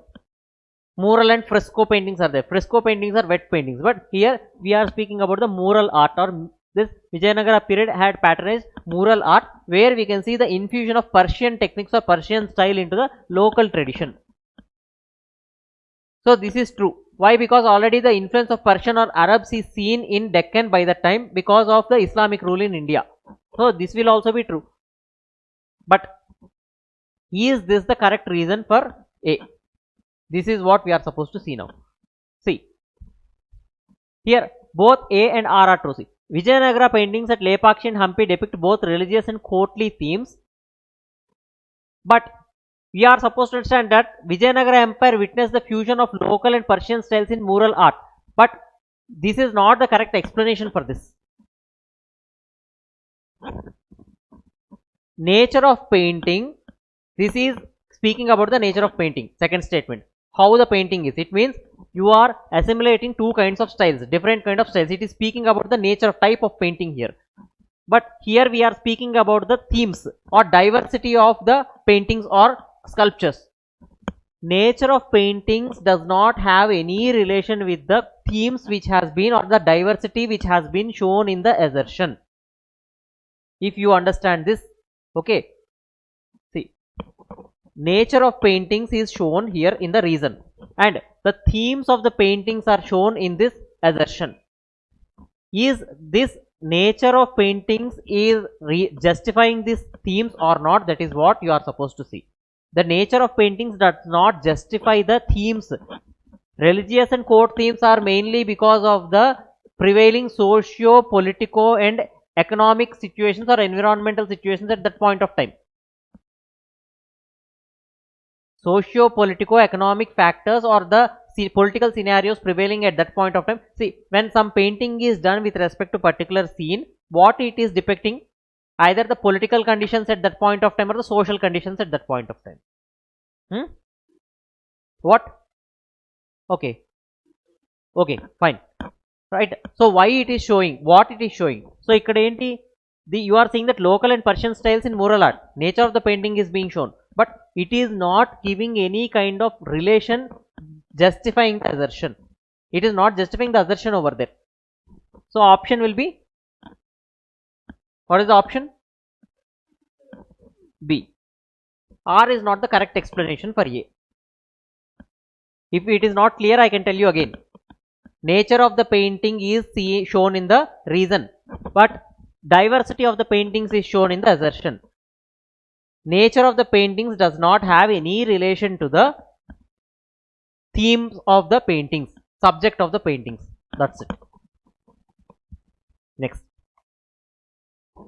Followed by this 36th question. Consider the following statements regarding the Bahmani kingdom. It was founded by Alauddin Bahman Shah or Alauddin Hasan Bahman Shah after revolting against the Delhi Sultanate, especially during the time of Muhammad bin Tughlaq. Okay, this kingdom was founded during the time of Muhammad bin Tughlaq. This is true. Next, its capital was initially at Gulbarga.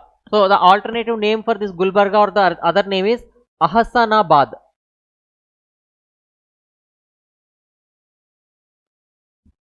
Next, and later he shifted the capital to Bidar. If you know, already I told you that it was shifted to Bidar during the time of Ahmad Shah Wali. Right? So these two statements are correct. Followed by that, Persian was the official language of administration. Obviously, Bahmani kingdom had fragmented from Delhi Sultanate rule, right? So Delhi Sultanate was already using the language of Persian as administration. Persian was the official language for Delhi Sultanate. So these people have also will be adopting the same language, right? So obviously third option will also be true. Option will be D. All the three are correct. Next.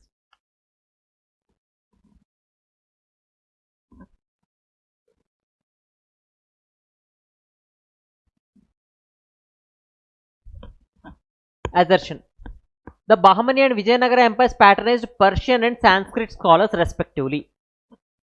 See, first statement. Bahmani and Vijayanagara empires patronized Persian and Sanskrit scholars respectively. It means that Bahmani's patronized Persian scholars and Vijayanagara empire patronized Sanskrit scholars. Right? Not only Sanskrit scholars, but all the regional level, we can see Tamil, Telugu, Kannada, Malayalam, all scholars they have patronized. But in general, they are saying this statement respectively. So, being hailing from the Persian tradition or Indo-Persian tradition, they have patronized the Persian scholars. Being hailed from the this Hindu tradition or the Hindu literary tradition or the religious culture based on which the state came, they have patronized the Sanskrit and other regional scholars as well. So, this statement is correct. If you know that Vijayanagara Empire had patronized many scholars, even Ashtadiggajas, all of them were Sanskrit or other vernacular language scholars. Tenali Ramakrishna, Ramaraja Bhushana, right? Pingali Surana, all these people, who are they? Mostly Telugu, Tamil, Kannada, Malayalam. So, this statement is right. Next. Both kingdoms viewed literary patronage as a means of legitimizing royal authority. So, both kingdoms viewed literary patronage as a means of legitimizing the royal authority. Obviously, what will happen? Patronage towards the learned men and scholars, what they will be doing? They will be writing some, poems or other kinds of literary works with respect to the king, right? So, his position will be legitimized. Either it could be in Bahmani or it could be in Vijayanagara. This is also true. So, they used to give donations or say this many gifts and presents to the literary persons, especially for in honoring their works. If somebody had written some good work, he will be honored or felicitated by the king and he will be given some gift or reward. In this manner, patronage of the learned men was happening. This was happening in both Vijayanagara and Bahmani. And why this was done is especially to legitimize the royal authority. Means they will be writing or saying in the praise of king something which will be legitimizing the ruler, or it will be highlighting the greatness of the ruler here.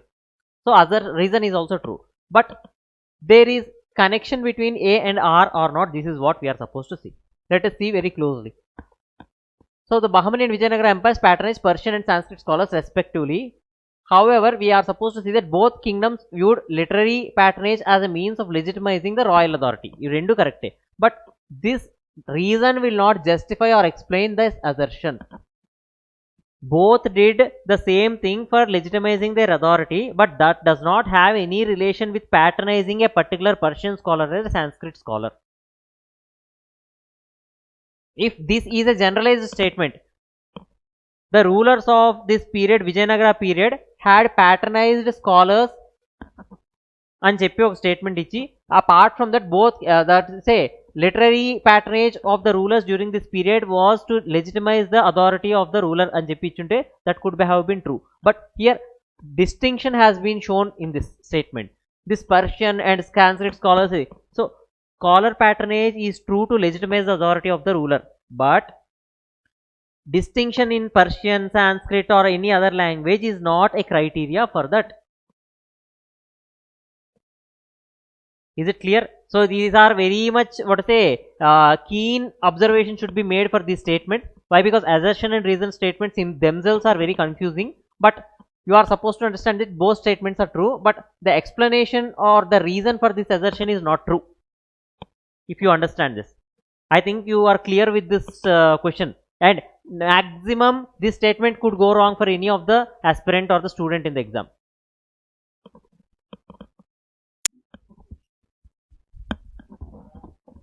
Yeah, R is also correct, but the reason is not justifying this assertion.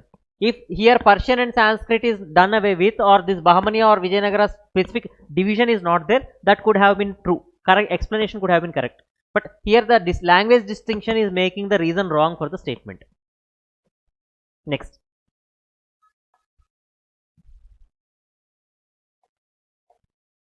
consider the following pairs. See, Bidar is given as Hassan Gangu. Hassan Gangu is none other than the founder of the Bahmani kingdom, that is Alauddin Hassan Bahman Shah. He is the alternative name. He is also having as Hassan Gangu. So, he established his capital at Gulbarga or Ahsanabad, but Bidar is given for Hassan Gangu. This is wrong. Next, Hampi, Harihara and Bukka. This is right. Warangal, Kakatiya Ganapati Deva. This is also right. And Gulbarga, Already I told you, Gulbarga or Ahsanabad is related to Hassan Gangu. So this statement is wrong again. Why? Because Ahmad Shah Wali should come up and Hassan Gangu should go down. If that is the case, all the 4 will be right. By here, 2 are incorrect and 2 are correct. Which of the above pairs is or are incorrectly matched? So what are the incorrectly matched pairs? That is 1 and 4. Option is C. Yes. Next.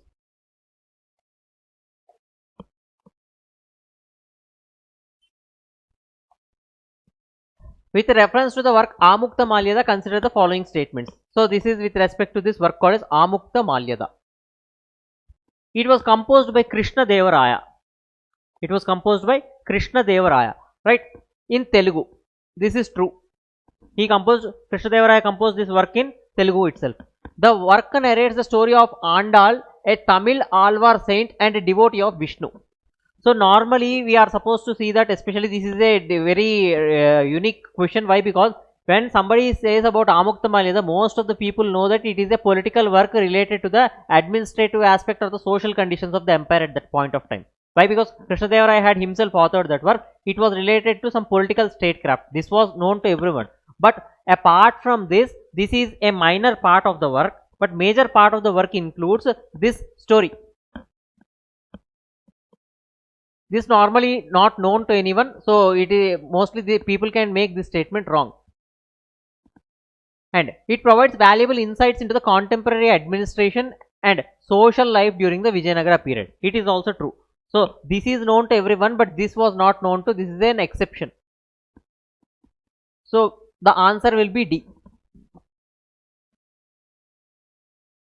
Yes. Next.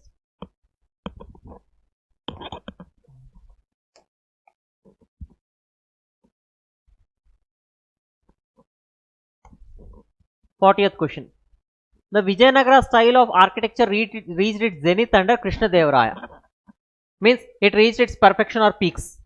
After Krishna Devaraya, if you can see, no architectural construction or monumental construction did not take place. Even if it could have taken place, it is not so notable. So peaks of Vijayanagara architecture was reached under the ruler Krishna Devaraya. This is true.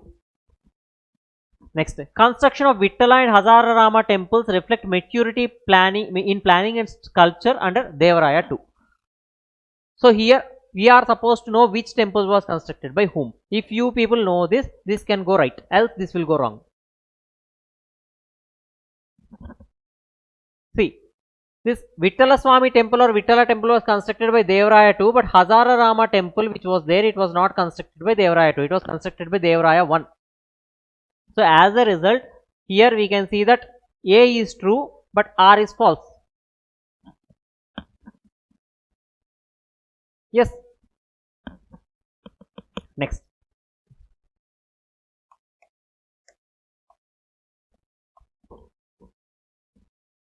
First question.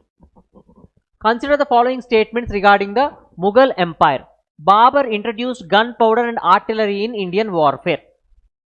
Yes, it is true. Obviously, Babur had brought gunpowder into India for the first time, as it was said by the sources.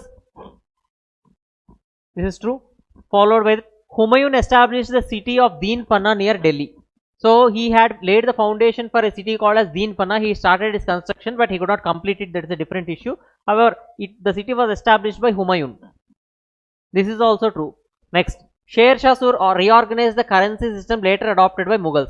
Obviously, Sher Shah Sur had brought a new currency system which was later adopted by Mughals, right? So many of the systems of Sher Shah administration had been adopted by the Mughals. So obviously the option will be D. Next.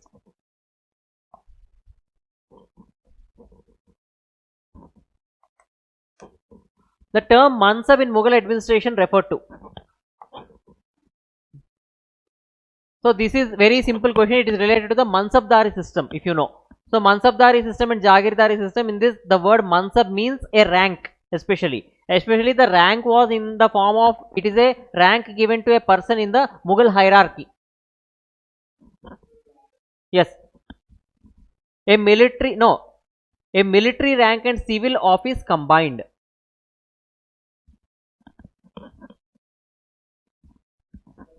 Yes. Option is C.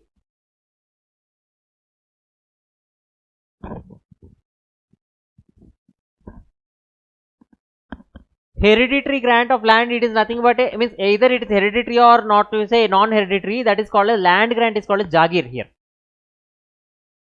That comes under Jagirdari system, or Jagir means it is land has been granted, either it could be hereditary or it is a assigned land by the ruler, that is a secondary issue, but land grant is called as Jagir, Watan Jagir, Altama Jagir, or what you say, this crown lands, Khalisa lands, right?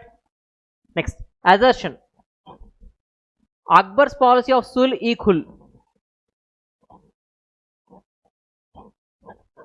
Yes, policy of sul-e-khul laid the foundation for a secular and inclusive state. The word sul-e-khul means peace for all. It literally means peace for all. So, it emphasized equal treatment of all religious groups and principle of universal peace. So, the policy of sul-e-khul had emphasized equal treatment of all religious groups and principle of universal peace. So, this reason is justifying the policy. If you can see, you can use the connector of because, or that's why, right? Akbar's policy of sul-e-khul laid the foundation for a secular and inclusive state because it emphasized the treatment, equal treatment of all religious groups and principle of universal peace. Answer will be A.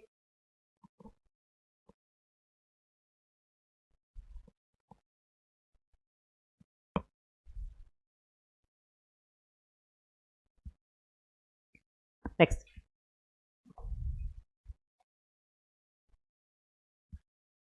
44th question. Consider the following. See, this is with respect to the, again, the officers and their duties under the Mughal rule. See, Mir Bakshi, Diwan-e-Ala, Mir Saman and Qazi. So, the most familiar term for you people is these two in general. So, Mir Bakshi is someone who is related to the military affairs and Qazi is someone who is related to the judicial authority. It is the chief judge. Qazi means. Ibn Battuta had served as the chief Qazi of Delhi for 7 to 8 years around. So, Qazi means judicial authority, chief judicial officer. Based on this, we will be seeing the options. A is 1 and D is 2. So, A is 1 in these two options and D is 3, right? So, A is 1 in these two options, A and B, and D is 3 in these two options. So, option will be B.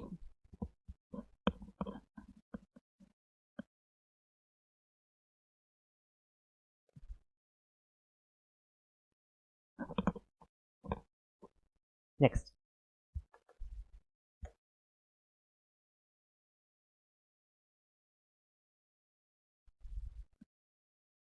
consider the following statements about the Mughal economy. It was given with respect to the Mughal economy. Okay, land revenue formed the principal source of imperial income.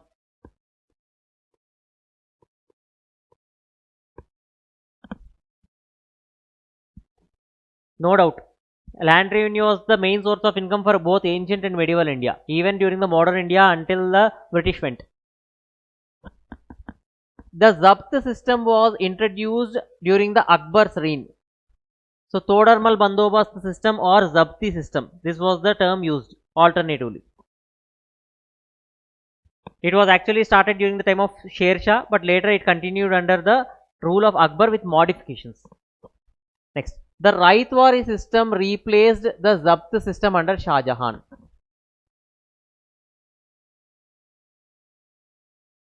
This statement is wrong. Why? Because Raitwari system was introduced in its original form during the time of British or colonial rule. But we don't see this kind of systems in the medieval India. But however, you please understand that there was a direct, relation between the ruler or the government and the farmers in certain cases. For example, two such instances I will be telling you. Those are exceptions, but here the statement is speaking in terms of Mughal economy. If you know that Sher Shah Suri had followed, or Sher Shah Suri, he followed this kind of system of Raitwari system. But it was there only during the time of Sher Shah. After that again it got disbanded.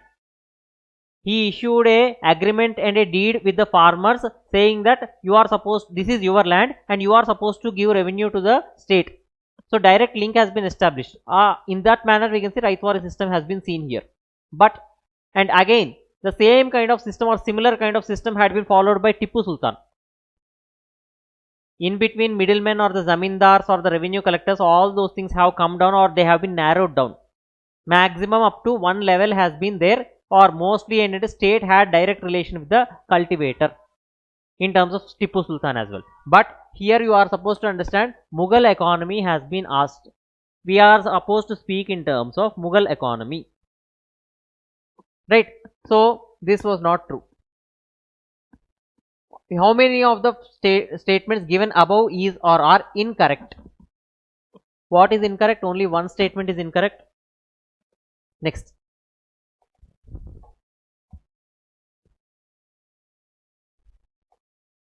Chronologically arrange the following battles. So this is with respect to the battles of Babur. See here, Battle of Panipat, Battle of Chanderi, Battle of Ghagra and Battle of Kanauj. Right. So first Battle of Panipat, especially here the Battle of Panipat is given. So you can take the first Battle of Panipat itself. Why? Because if let us assume that you have taken second Battle of Panipat, option will not fit anywhere. First Battle of Panipat took place in 1526. And Battle of Kanauj, it was between Humayun and Sher Shah. Sorry, 1540. And in between Battle of Khanwa took place. Right? If you people know, Battle of Khanwa took place between Panipat battle between whom? Babur and Ibrahim Lodi. Right? Followed by that Battle of Khanwa took place. It took place in 1527. So it took place between Babur and Rana Sangha of Mewar, Khanwa. Followed by that a Rajput ruler was supported by a group of confederacy of Rajputs. He was Medini Rai. Babur versus Medini Rai in 1528. Next, Battle of Ghagra was happened in 1529. So it took place between a person called as a cousin of Ibrahim Lodi, Muhammad Lodi. So he claimed the throne of Delhi Sultanate after the defeat of Ibrahim Lodi. So this battle took place between Muhammad Lodi and Babur. So in this manner we can see the battles. So obviously the answer will be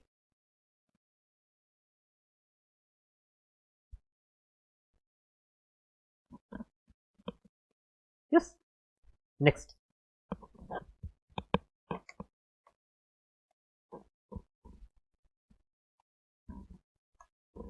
The Tuzuk-i-Babari is significant. So what is this Tuzuk-i-Babari? First of all, as it is giving the hint that it is something which is related to Babur. Right. So it indicates the, or it provides the autobiographical account of Babur's life and campaigns. And not only autobiography, he had also described, he had a love towards the flora and fauna of particular region. Means wherever he used to go, he was a nature lover or environmental lover. So wherever he used to go, he used to note down about the climatic conditions of that particular region, followed by the animals, plants, or the kind of species which are available in a particular region. Right. So then flora and fauna we will be calling. So all these accounts are also mentioned in this autobiography of Babur. Next.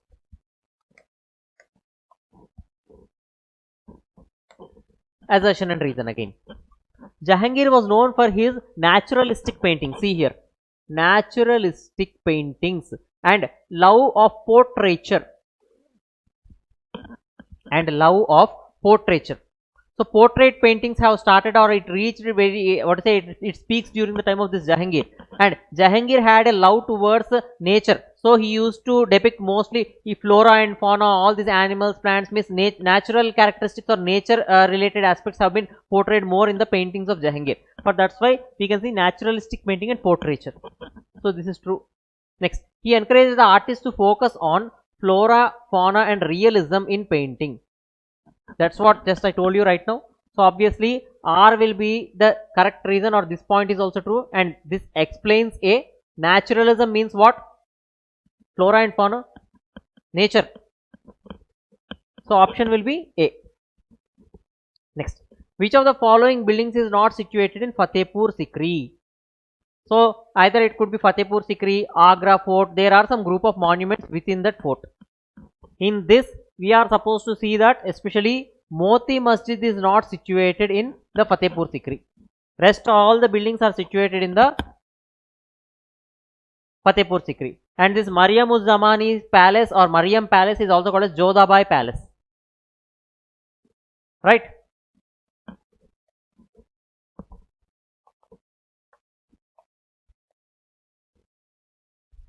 Next.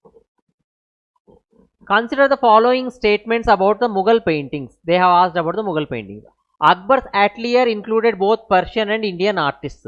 Obviously, Akbar had maintained a separate painting department in which almost 1400 cloth paintings have been found. And he had made efforts for establishment of this painting department. This is true. Next, the Hamza Nama illustrations belong to Akbar's reign. Yes, this is also true. Next, Shah Jahan's period saw the decline of portraiture.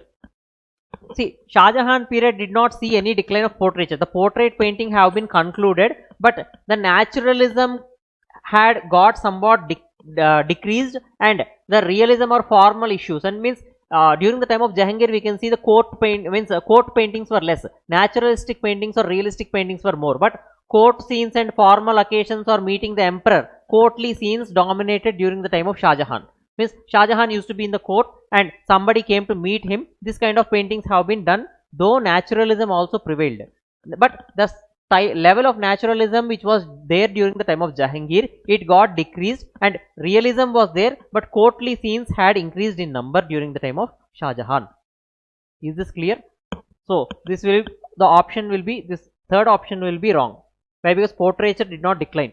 Portraiture endante individual portrait paintings were very high in Jahangir's time, but when it came to Shah Jahan time, courtly scenes have dominated the portraits. Option will be both 1 and 2.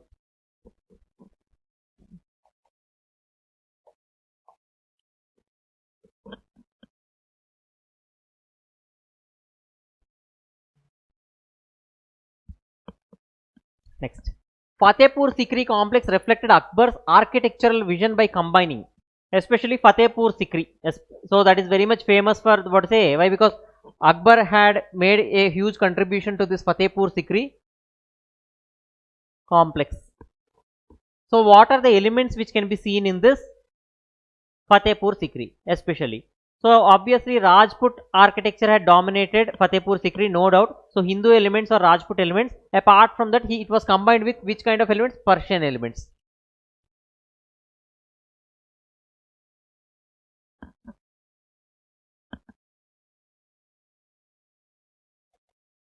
Next.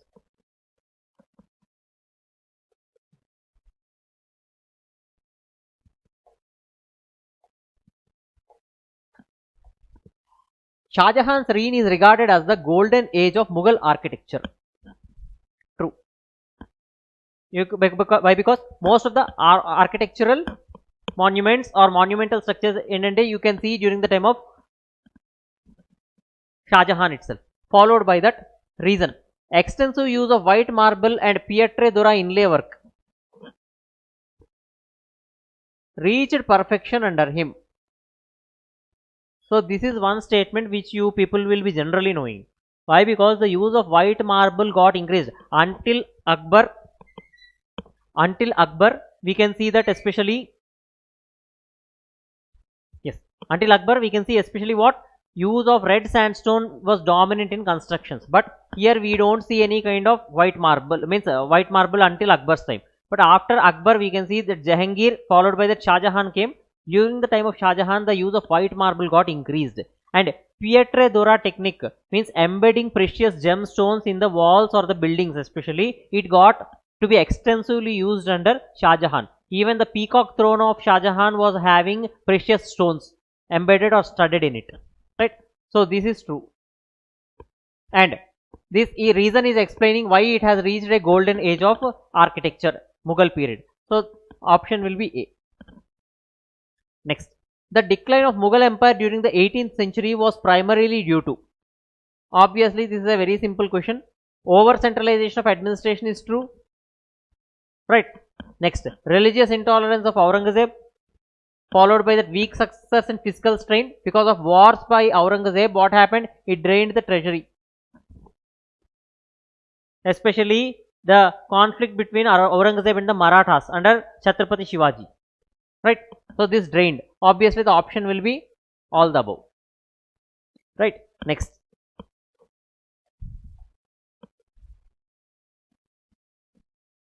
'54. Consider the following pairs. Abul Fazl, he was one among the Navaratnas of Akbar. He wrote a work called as Ain-e-Akbari. This is true. Next, Badauni or Badayuni, Muntakab-e-ul Tariq. This was another work written by this person, right? Abdul Hamid Lahori, he wrote Padshah Nama. Yes. Any doubt? No, they were some of the authors which were prevailing, who were prevailing during the Mughal period, right?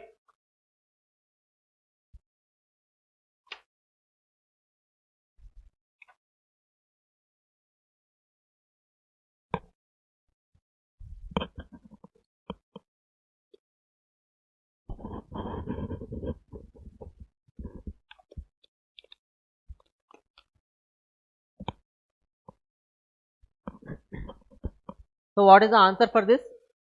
C, all the three. Next, the Mughal miniature painting. See, this is a Mughal miniature painting showing a theme. This is the theme is given here. Jahangir preferring a Sufi sheikh to kings. Means Jahangir is preferring a Sufi saint over the kings. Other kings are there around Jahangir. However, Jahangir is giving much importance or much attention to a Sufi saint. So what this painting is symbolizing? That was the question being asked here. Okay. See, the supremacy of spirituality over temporal power. Next, Jahangir's alliance with Ottoman Empire. Victory over Deccan Sultanates. Establishment of Deen Ilahi. So here, Sufi sheikh to kings, preferring a Sufi sheikh to kings. Kings are symbolizing the political authority, Sufi sheikh or saint is symbolizing the spirituality or the religious aspect. So here the option is A. Why? Because the supremacy of spirituality over temporal power, means the power and spirituality are shown in the form of spirituality is attributed to Sufi sheikh, power is or temporal power is attributed to the rulers, right? So option will be A here. So that's it. So the painting, description has been given and they have asked that what this painting is symbolizing. Yes. Next, consider the following statements about the Mughal gardens. Char Bagh design symbolized paradise as described in Islamic texts.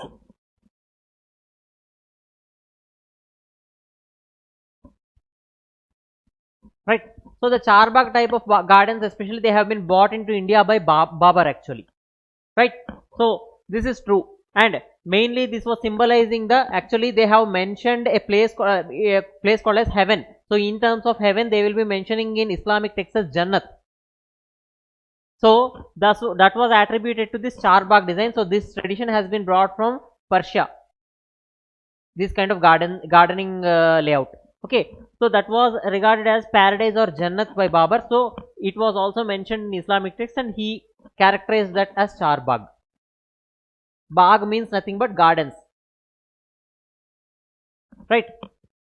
Next, Shalimar Bagh in Kashmir was built by Jahangir. This is also true. Why? Because Jahangir and Noor Jahan, they were very fond of Kashmir. So they had built gardens over there. They were called Shalimar Gardens or Shalimar Bagh.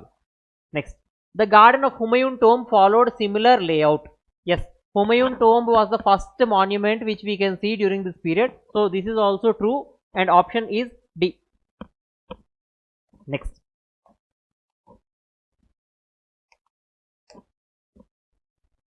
followed by this.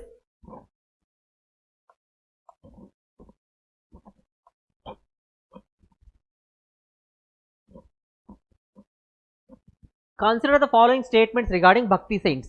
So this is related to Bhakti movement. Bhakti movement. Yes. So first one.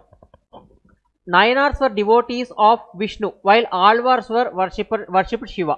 This is the first statement given. Second one. They used Tamil language for devotional expression. Third statement. Their teachings promoted personal devotion over ritualism. If you know, people know, Bhakti movement was emphasized over the personal relation with God, and it denounced the ritualistic and Vedic sacrifices. Especially Brahminical orthodoxy was not accepted by Bhakti saints. Excess ritualism or ritual practices, or this what to say, all kind of Brahminical orthodoxy which has been included, right? So this statement is true. Next, obviously Bhakti saints, the language of Vedic language or the Brahminical religion was, or Hindu religion for that matter, it was Sanskrit. So it was not understandable to the common people. As a result, what Bhakti saints chose, they chose to practice, or they chose to propagate the Bhakti tradition in their local languages, especially vernacular languages. Coming to the beginning of the Bhakti movement, it started in the peninsular tip of India, that is in Kerala and Tamil Nadu, this region. So Tamil was the language of propagation initially under these people, that is Alvars and Nayanars. Obviously the statement 2 will be correct. But statement 1, if you see, Nayanars were devotees of Vishnu. This is wrong. Why? Because Nayanars were devotee of Shiva and Alvars were devotees of Vishnu. This has to be interchanged to make this statement. So obviously this statement will be wrong. The answer will be 2 and 3. Simply to remember, if you can, means most people they cannot remember these names, especially Nayanars were worshippers of Shiva or Alvars were worshippers of Vishnu, right? This kind of, it will be confusing for people. Simply there is a blind mark to remember this. Nayanars, especially the word, if you can see, Nayan in Hindi, especially Nayan means eye, Ankh. Okay, so obviously who is having a third eye here? Obviously they will be worshipping, they will be worshipping Shiva. In this method you can memorize certain facts. Okay, next, followed by this, the Bhakti movement helped in the growth of regional languages. True. Bhakti saints composed verses in the vernacular languages of their regions. This is also true. Just now I told you. So obviously answer will be A. A will be the answer here. Next.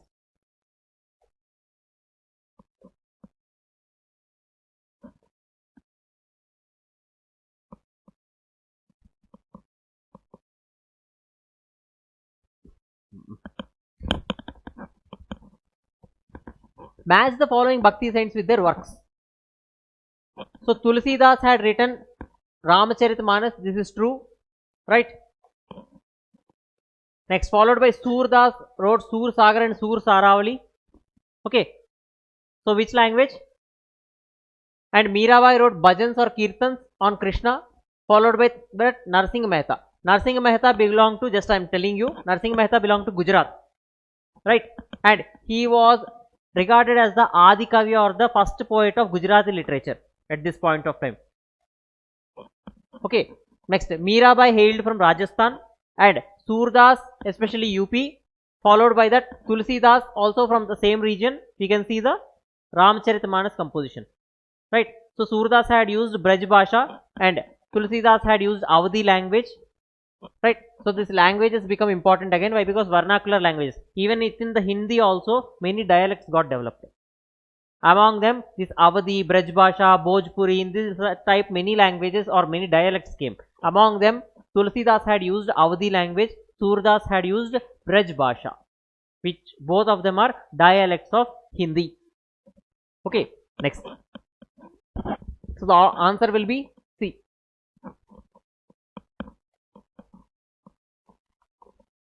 Followed by that 60th question. The main difference between Bhakti and Sufi movements was that. What is the difference between Bhakti and Sufi movements? That's what they are asking. So especially if you can see here, Bhakti movement emphasized on personal devotion to God, while Sufism stressed on mystical union.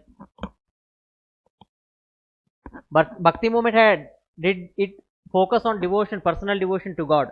Yes, it is right. Okay, so our answer will be this. And while Sufism stressed on mystical union, yes, it is true. Okay, mystical union. Next, Bhakti movement was confined to South India and Sufi movement to North India. This is wrong. Why? Because Bhakti movement had spread to North India also. And Bhakti movement opposed idol worship. No. Why? Because in Bhakti movement there is one sect called as Saguna Bhakti and another sect called as Nirguna Bhakti. So both of them, especially what they did is that Saguna Bhakti had more or less it supported idol worship or worshipping a god who has a form. Whereas Nirguna Bhakti, when it comes to see, in this Nirguna Bhakti, we can see that idol worship is not accepted. They try to meditate on the God without having a form, especially the sound Om. Okay, so in this manner we can see that these statements are wrong, and Sufism had connection with Islam, but this statement is given like this, so this is also wrong. Finally, the option will be A. Next, consider the following statements regarding Sufi philosophy. It emphasized love, devotion and self-surrender. True. The doctrine of Wahadat ul Wajud, that is unity of being, especially that is unity of being, that is also true. Wahadat ul Wajud is nothing but unity of being, that is single form or one form of God. God is formless, he is united, he is one. And next, Chistiya order forbade any contact with political authorities. So they did not accept any kind of political relations with the relations with the ruling class, especially the sultans or the emperors. So this is also true. Obviously the option will be D.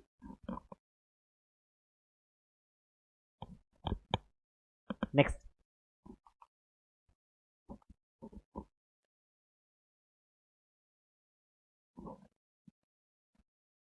next statement, next question 62, you can see here. Assertion: Sheikh Ahmad Sarhindi opposed Akbar's policy of religious eclecticism. See, Akbar had a very tolerant religious policy, right? Okay, Akbar had a very tolerant religious policy towards the other religions. So he also conversated with the heads of all the religious sects. So he had a very tolerant religious policy. Next, he sought to revive who? Sheikh Ahmad Sarhindi. He sought to revive orthodox Islamic practices under Mughals. He sought to revive orthodox Islamic practices under Mughals. But this is also true. This is also true. As a result, we can see that he had some conflicting relation with Akbar. So obviously this reason is justifying this statement. Sarhindi opposed Akbar's policy of religious eclecticism because he sought to revive orthodox Islamic practices under Mughals. Yes, so the option will be A.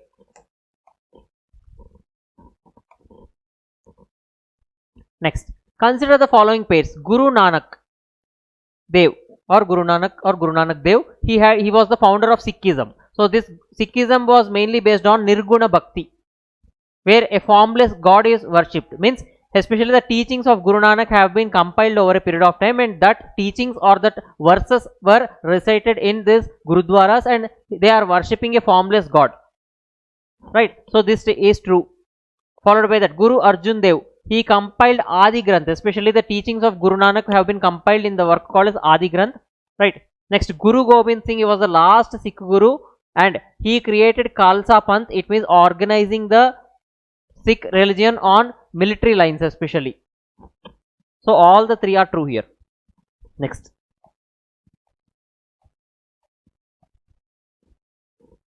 followed by this next question.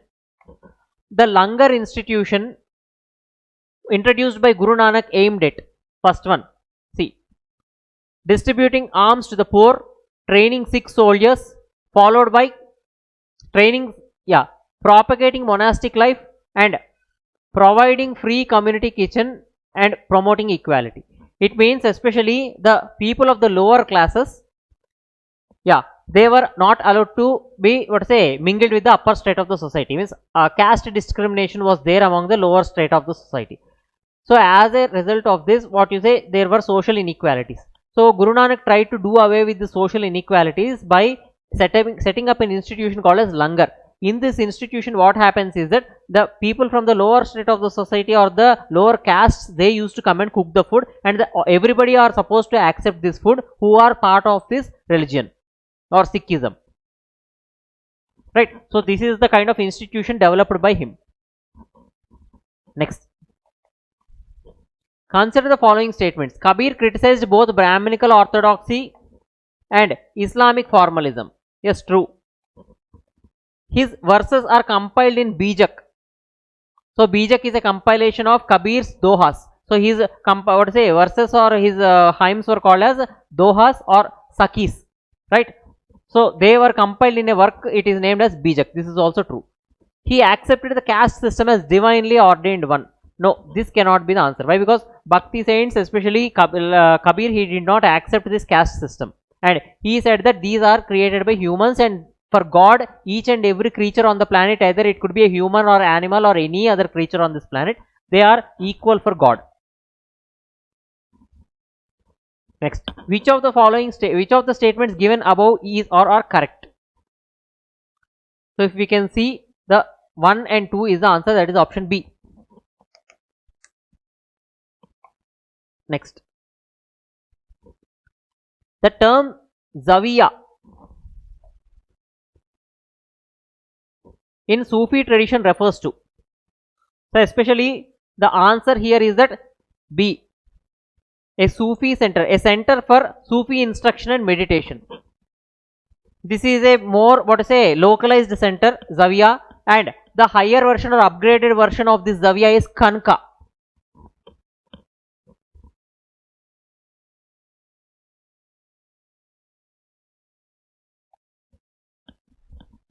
Means it is a more localized form of or more isolated one, but the higher version or higher grade for this Zawiya is Kanka.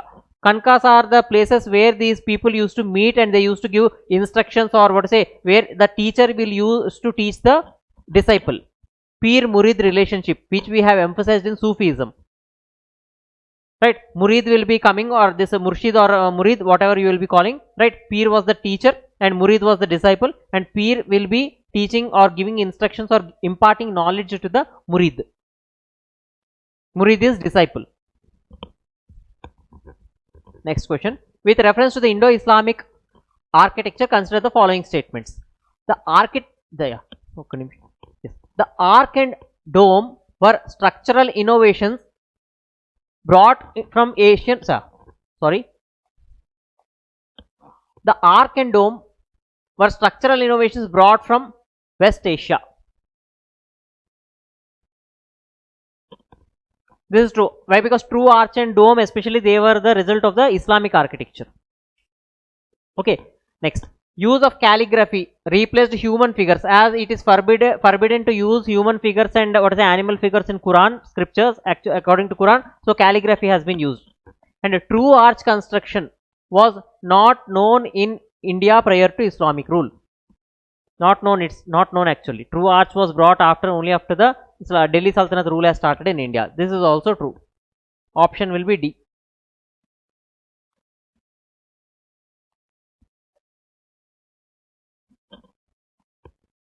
Next, match the following paintings with the regional schools. Right. So in general, this is not known to everyone, but you can answer with some kind of knackness here. See, Tanjavur painting, obviously you will be knowing that Tanjavur belongs to Tamil Nadu. Right. But you can see in all the options D is given as 4. Followed by this, you can see Mewar. Mewar is the royal family of especially, or it is a place in Rajasthan. So B is given as 2.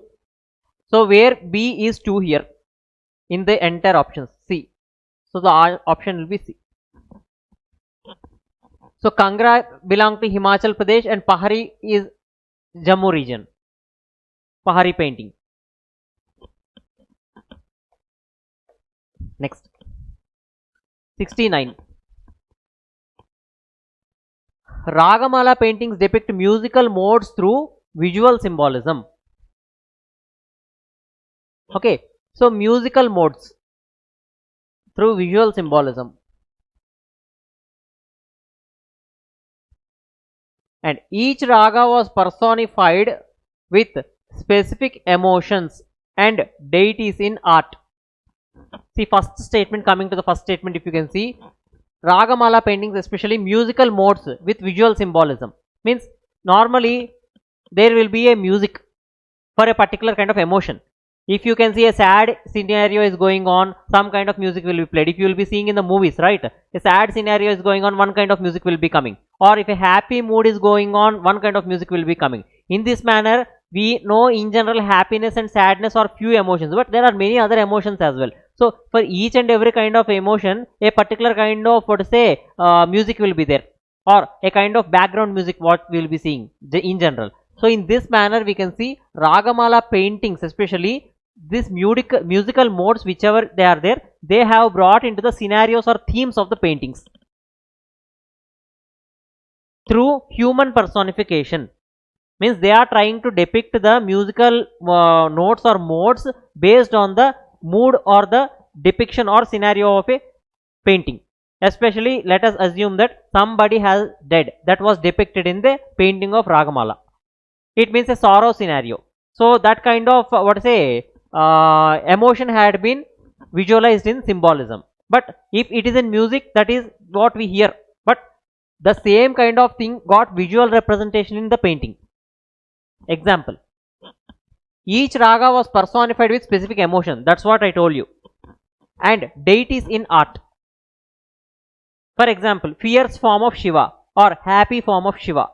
Tandava dance. Right? He will perform dance when he is in happy, and he will be performing the dance when he is angry. So both had a different, both are dances only, but both had a different form of emotion. And for that emotion, a particular kind of music will be there. So, or a kind of raga will be there. For example, Raudra, Bhibatsa. These are some kind of ragas. So, these ragas have been portrayed in the paintings through deities in art. Okay. So, ala manam chuskunte, here the option will be A. R is explaining the assertion. Next. The language Urdu evolved during the medieval period as a. So how Urdu came into existence? This is what we are supposed to know. The word Urdu specifically, it means that a military encampment. Military camps will be there, no? So that will be a, means the word especially used for this military encampment is Urdu. However, it became the language over a period of time. Means the Urdu is attributed a particular kind of language which developed over a period. So here we can see that C will be the answer. Fusion of Persian, Arabic and regional dialects.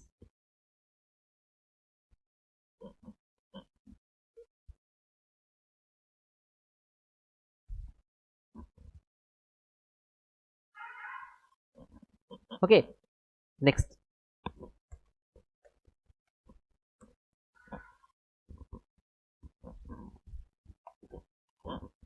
Consider the following statements about the Hindustani classical music. It evolved mainly from the fusion of Persian and Indian musical traditions. True. Why? Because I told you already, Amir Khusro, he brought the Persian music or Arabic music, especially not most, even Arabic is also brought, but mainly Persian dominance is seen. As you can see, Persian traditions in the Delhi Sultanate as well as the Mughal also, we can see, right? So Hindustani classical music, we can see that Persian and Indian traditions were fused, and this formed the basis for Hindustani classical music. Followed by that, this statement is true, and Tansen was associated with Mughal Emperor Akbar, or he was associated with Akbar's court. So Mian Tansen, he was a very good musician. His actual name was Ram Tanu Pandey. So he was honored by Akbar for his music skills, and he was placed, or he was given the place among the Navaratnas of Akbar, Mian Tansen. Right. Next, Drupad and Kayal are two important or two prominent styles or forms of this form, that is Hindustani classical music. This is true. option will be D. Next,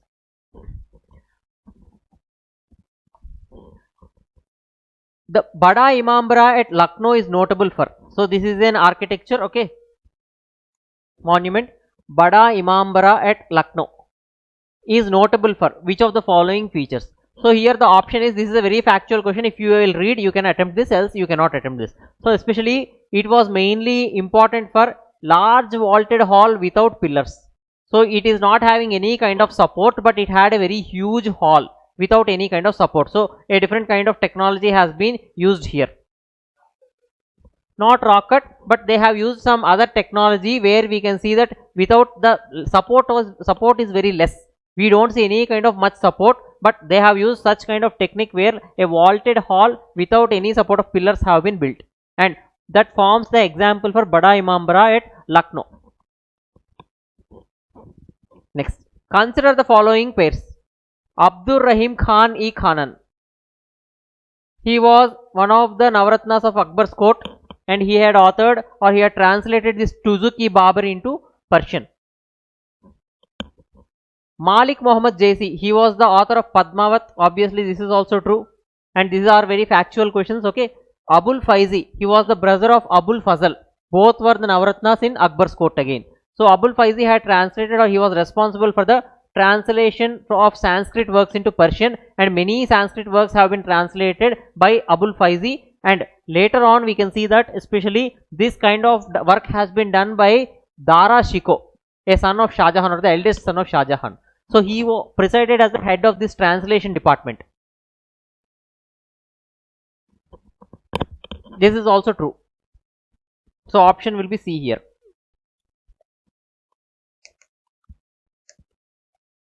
Next, 74th question. Assertion, if you can see.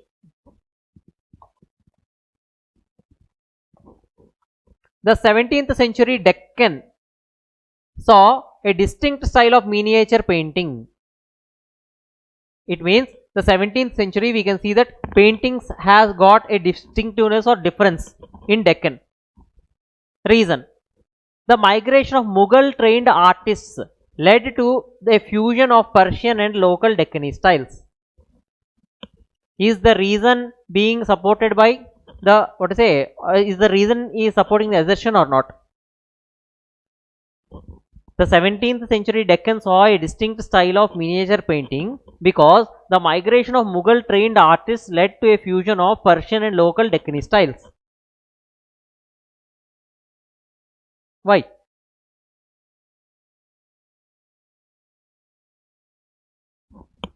Why it is wrong?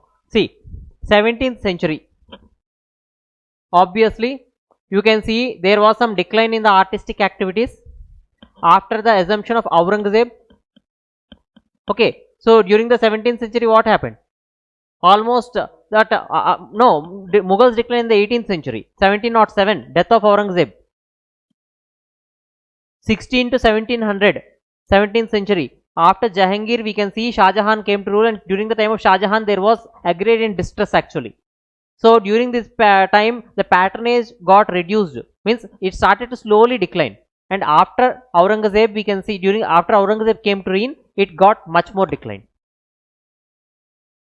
Aurangzeb assumed the rule before 17th century only, means before 1700. So we can see the rule of Shah Jahan and Aurangzeb before 17th century. Right. So as a part of this, we can see decline in the patronage to these kind of, what to say, cultural events or cultural people, artists, or what to say, painters, or what to say, this masoners, or what to say, artisans especially. And because of this, what happened? They saw distinctive style. Means the 17th century Deccan saw a distinctive style of miniature painting. In Deccan, a different style of miniature painting evolved. Why or when a difference comes in a particular kind of style of painting or a particular situation or whatever it is? When some new elements get infused into the particular region. Okay. When a new element got introduced or a new change, when change comes, when new infusion comes, some change will come. Hindustani classical music, how it came? Indian tradition got fused with Persian tradition. who was responsible for the Amir Khusro. In that manner, in Deccan region, a distinct style of miniature painting came into existence. Till here it is clear. Reason. What is the reason? Is the reason justifying this assertion or not? The migration of Mughal trained artists led to a fusion of Persian and local Deccan styles. It means artists got migrated to Deccan region. As a result, we can see that local tradition had fused with the Persian tradition under Mughals, and a new Deccan style of miniature painting existed or came into emergence. So option will be A. Yes. Next.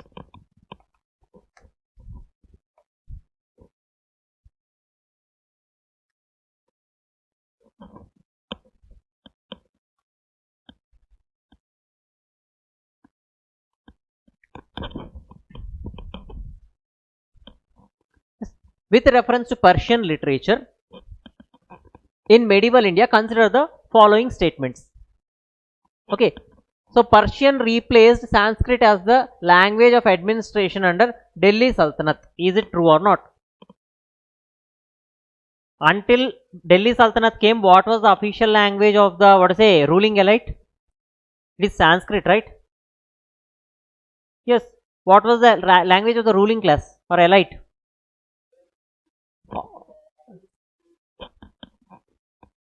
I am saying that Persian literature in medieval India, especially Persian, replaced Sanskrit as the language of Delhi Sultanate, not Mughals. Before Delhi Sultanate, who were ruling early medieval India? Indian Hindu princes or Hindu ruling states were there. So what will be their language? Sanskrit. So obviously this will be right.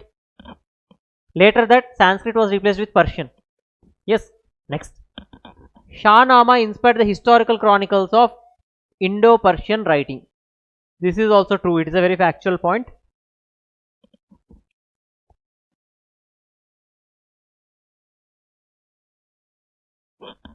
Next. Sultans and Mughals patronized Persian poets and historians alike.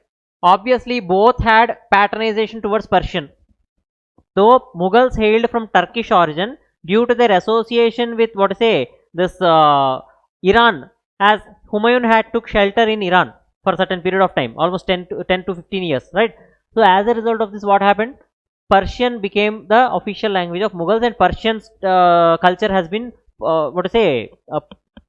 been followed among the Mughals also. Though they had racial origin or their linguistic origin was of Chagatai section of Turkish race, paternal side on Mongols and maternal side on they belong to Chagatai section of Turkish race. So origin their language was Turkish, but they had followed Persian culture in India.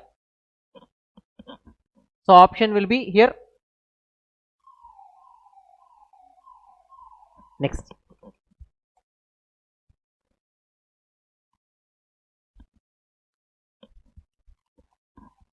'76.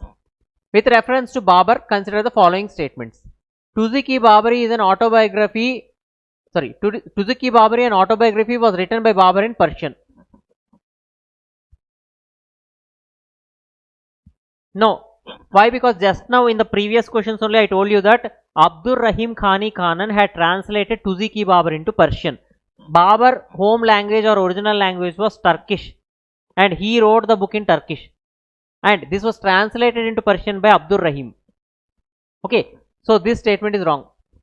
Next, he used gunpowder and artillery for the first time effectively in the first battle of Panipat. So gunpowder was introduced into India by Babar. Though some claims have been made that during the time of Vijayanagara Empire under Devaraya II, some gunpowder has been introduced for the first time. But those claims are not being supported by any kind of evidence. As a result, we will be considering this Babar's first battle of Panipat as introduction of gunpowder and artillery into India. Answer will be B. Next.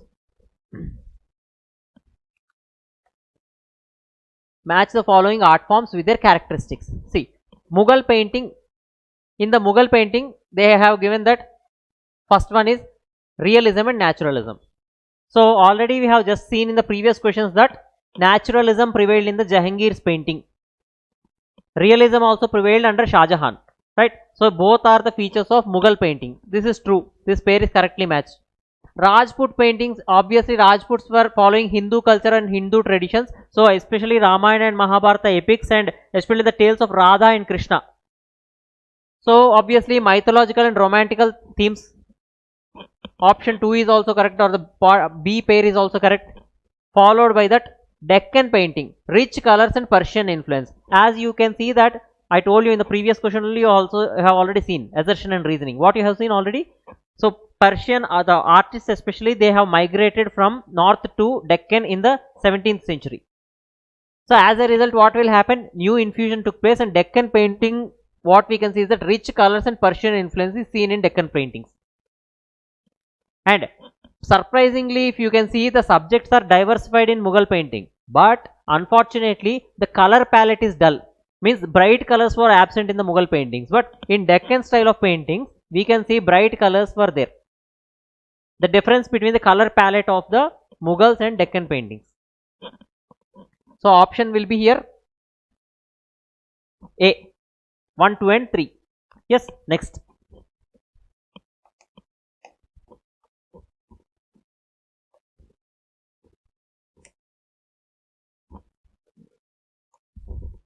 Consider the following statements about calligraphy.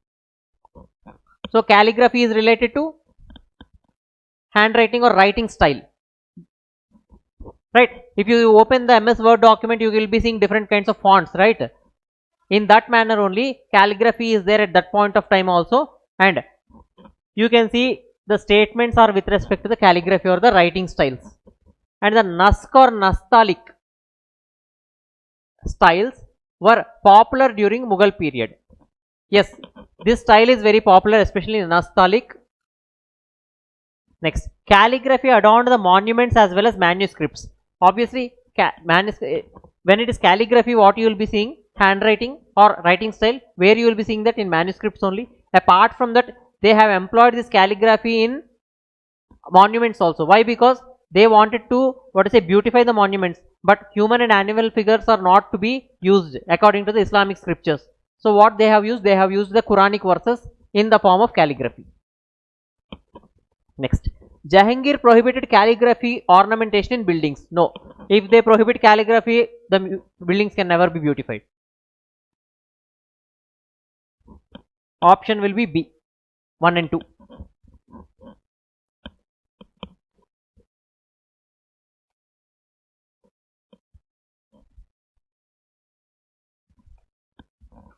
Assertion: the fusion of Indian and Persian elements in art and architecture symbolize the cultural synthesis of medieval India. So cultural synthesis, because of this Indian and Persian elements have blended together and a new style came, obviously cultural synthesis has taken place. That is what they are saying. This statement is true. Next, successive dynasties consciously patronized diverse forms of expression. Obviously the new dynasties which came in the medieval India, either it could be regional dynasties, just like after the Delhi Sultanate in North India, we can see some regional kingdoms, right? Sharkis of Jaunpur, Bengal, Malwa.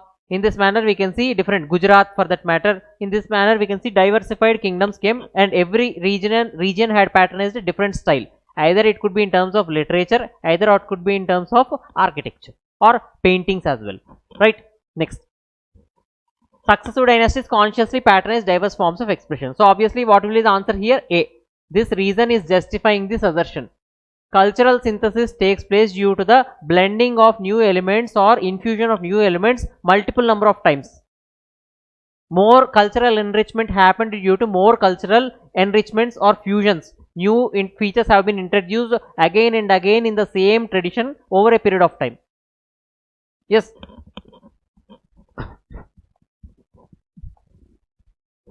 Next, last question. Dokra art, often depicting animal and tribal figures, is primarily based on which of the following techniques? Especially this art is prevalent today in the Chhattisgarh region, especially the sculptures or the images which they are making is out of a technique called as lost wax technique. Even in IVC, the bronze dancing girl of proto-astroloid race, right? That image was also made with the lost wax technique only. So the answer will be B here. Yes, mold type. So that was called as lost wax technique. So this will be the answer. Clear? So we have completed with all the questions of history, right? So that's all for today's class. Or in the next session or the next week, we will be coming up with the modern India discussion. Thank you.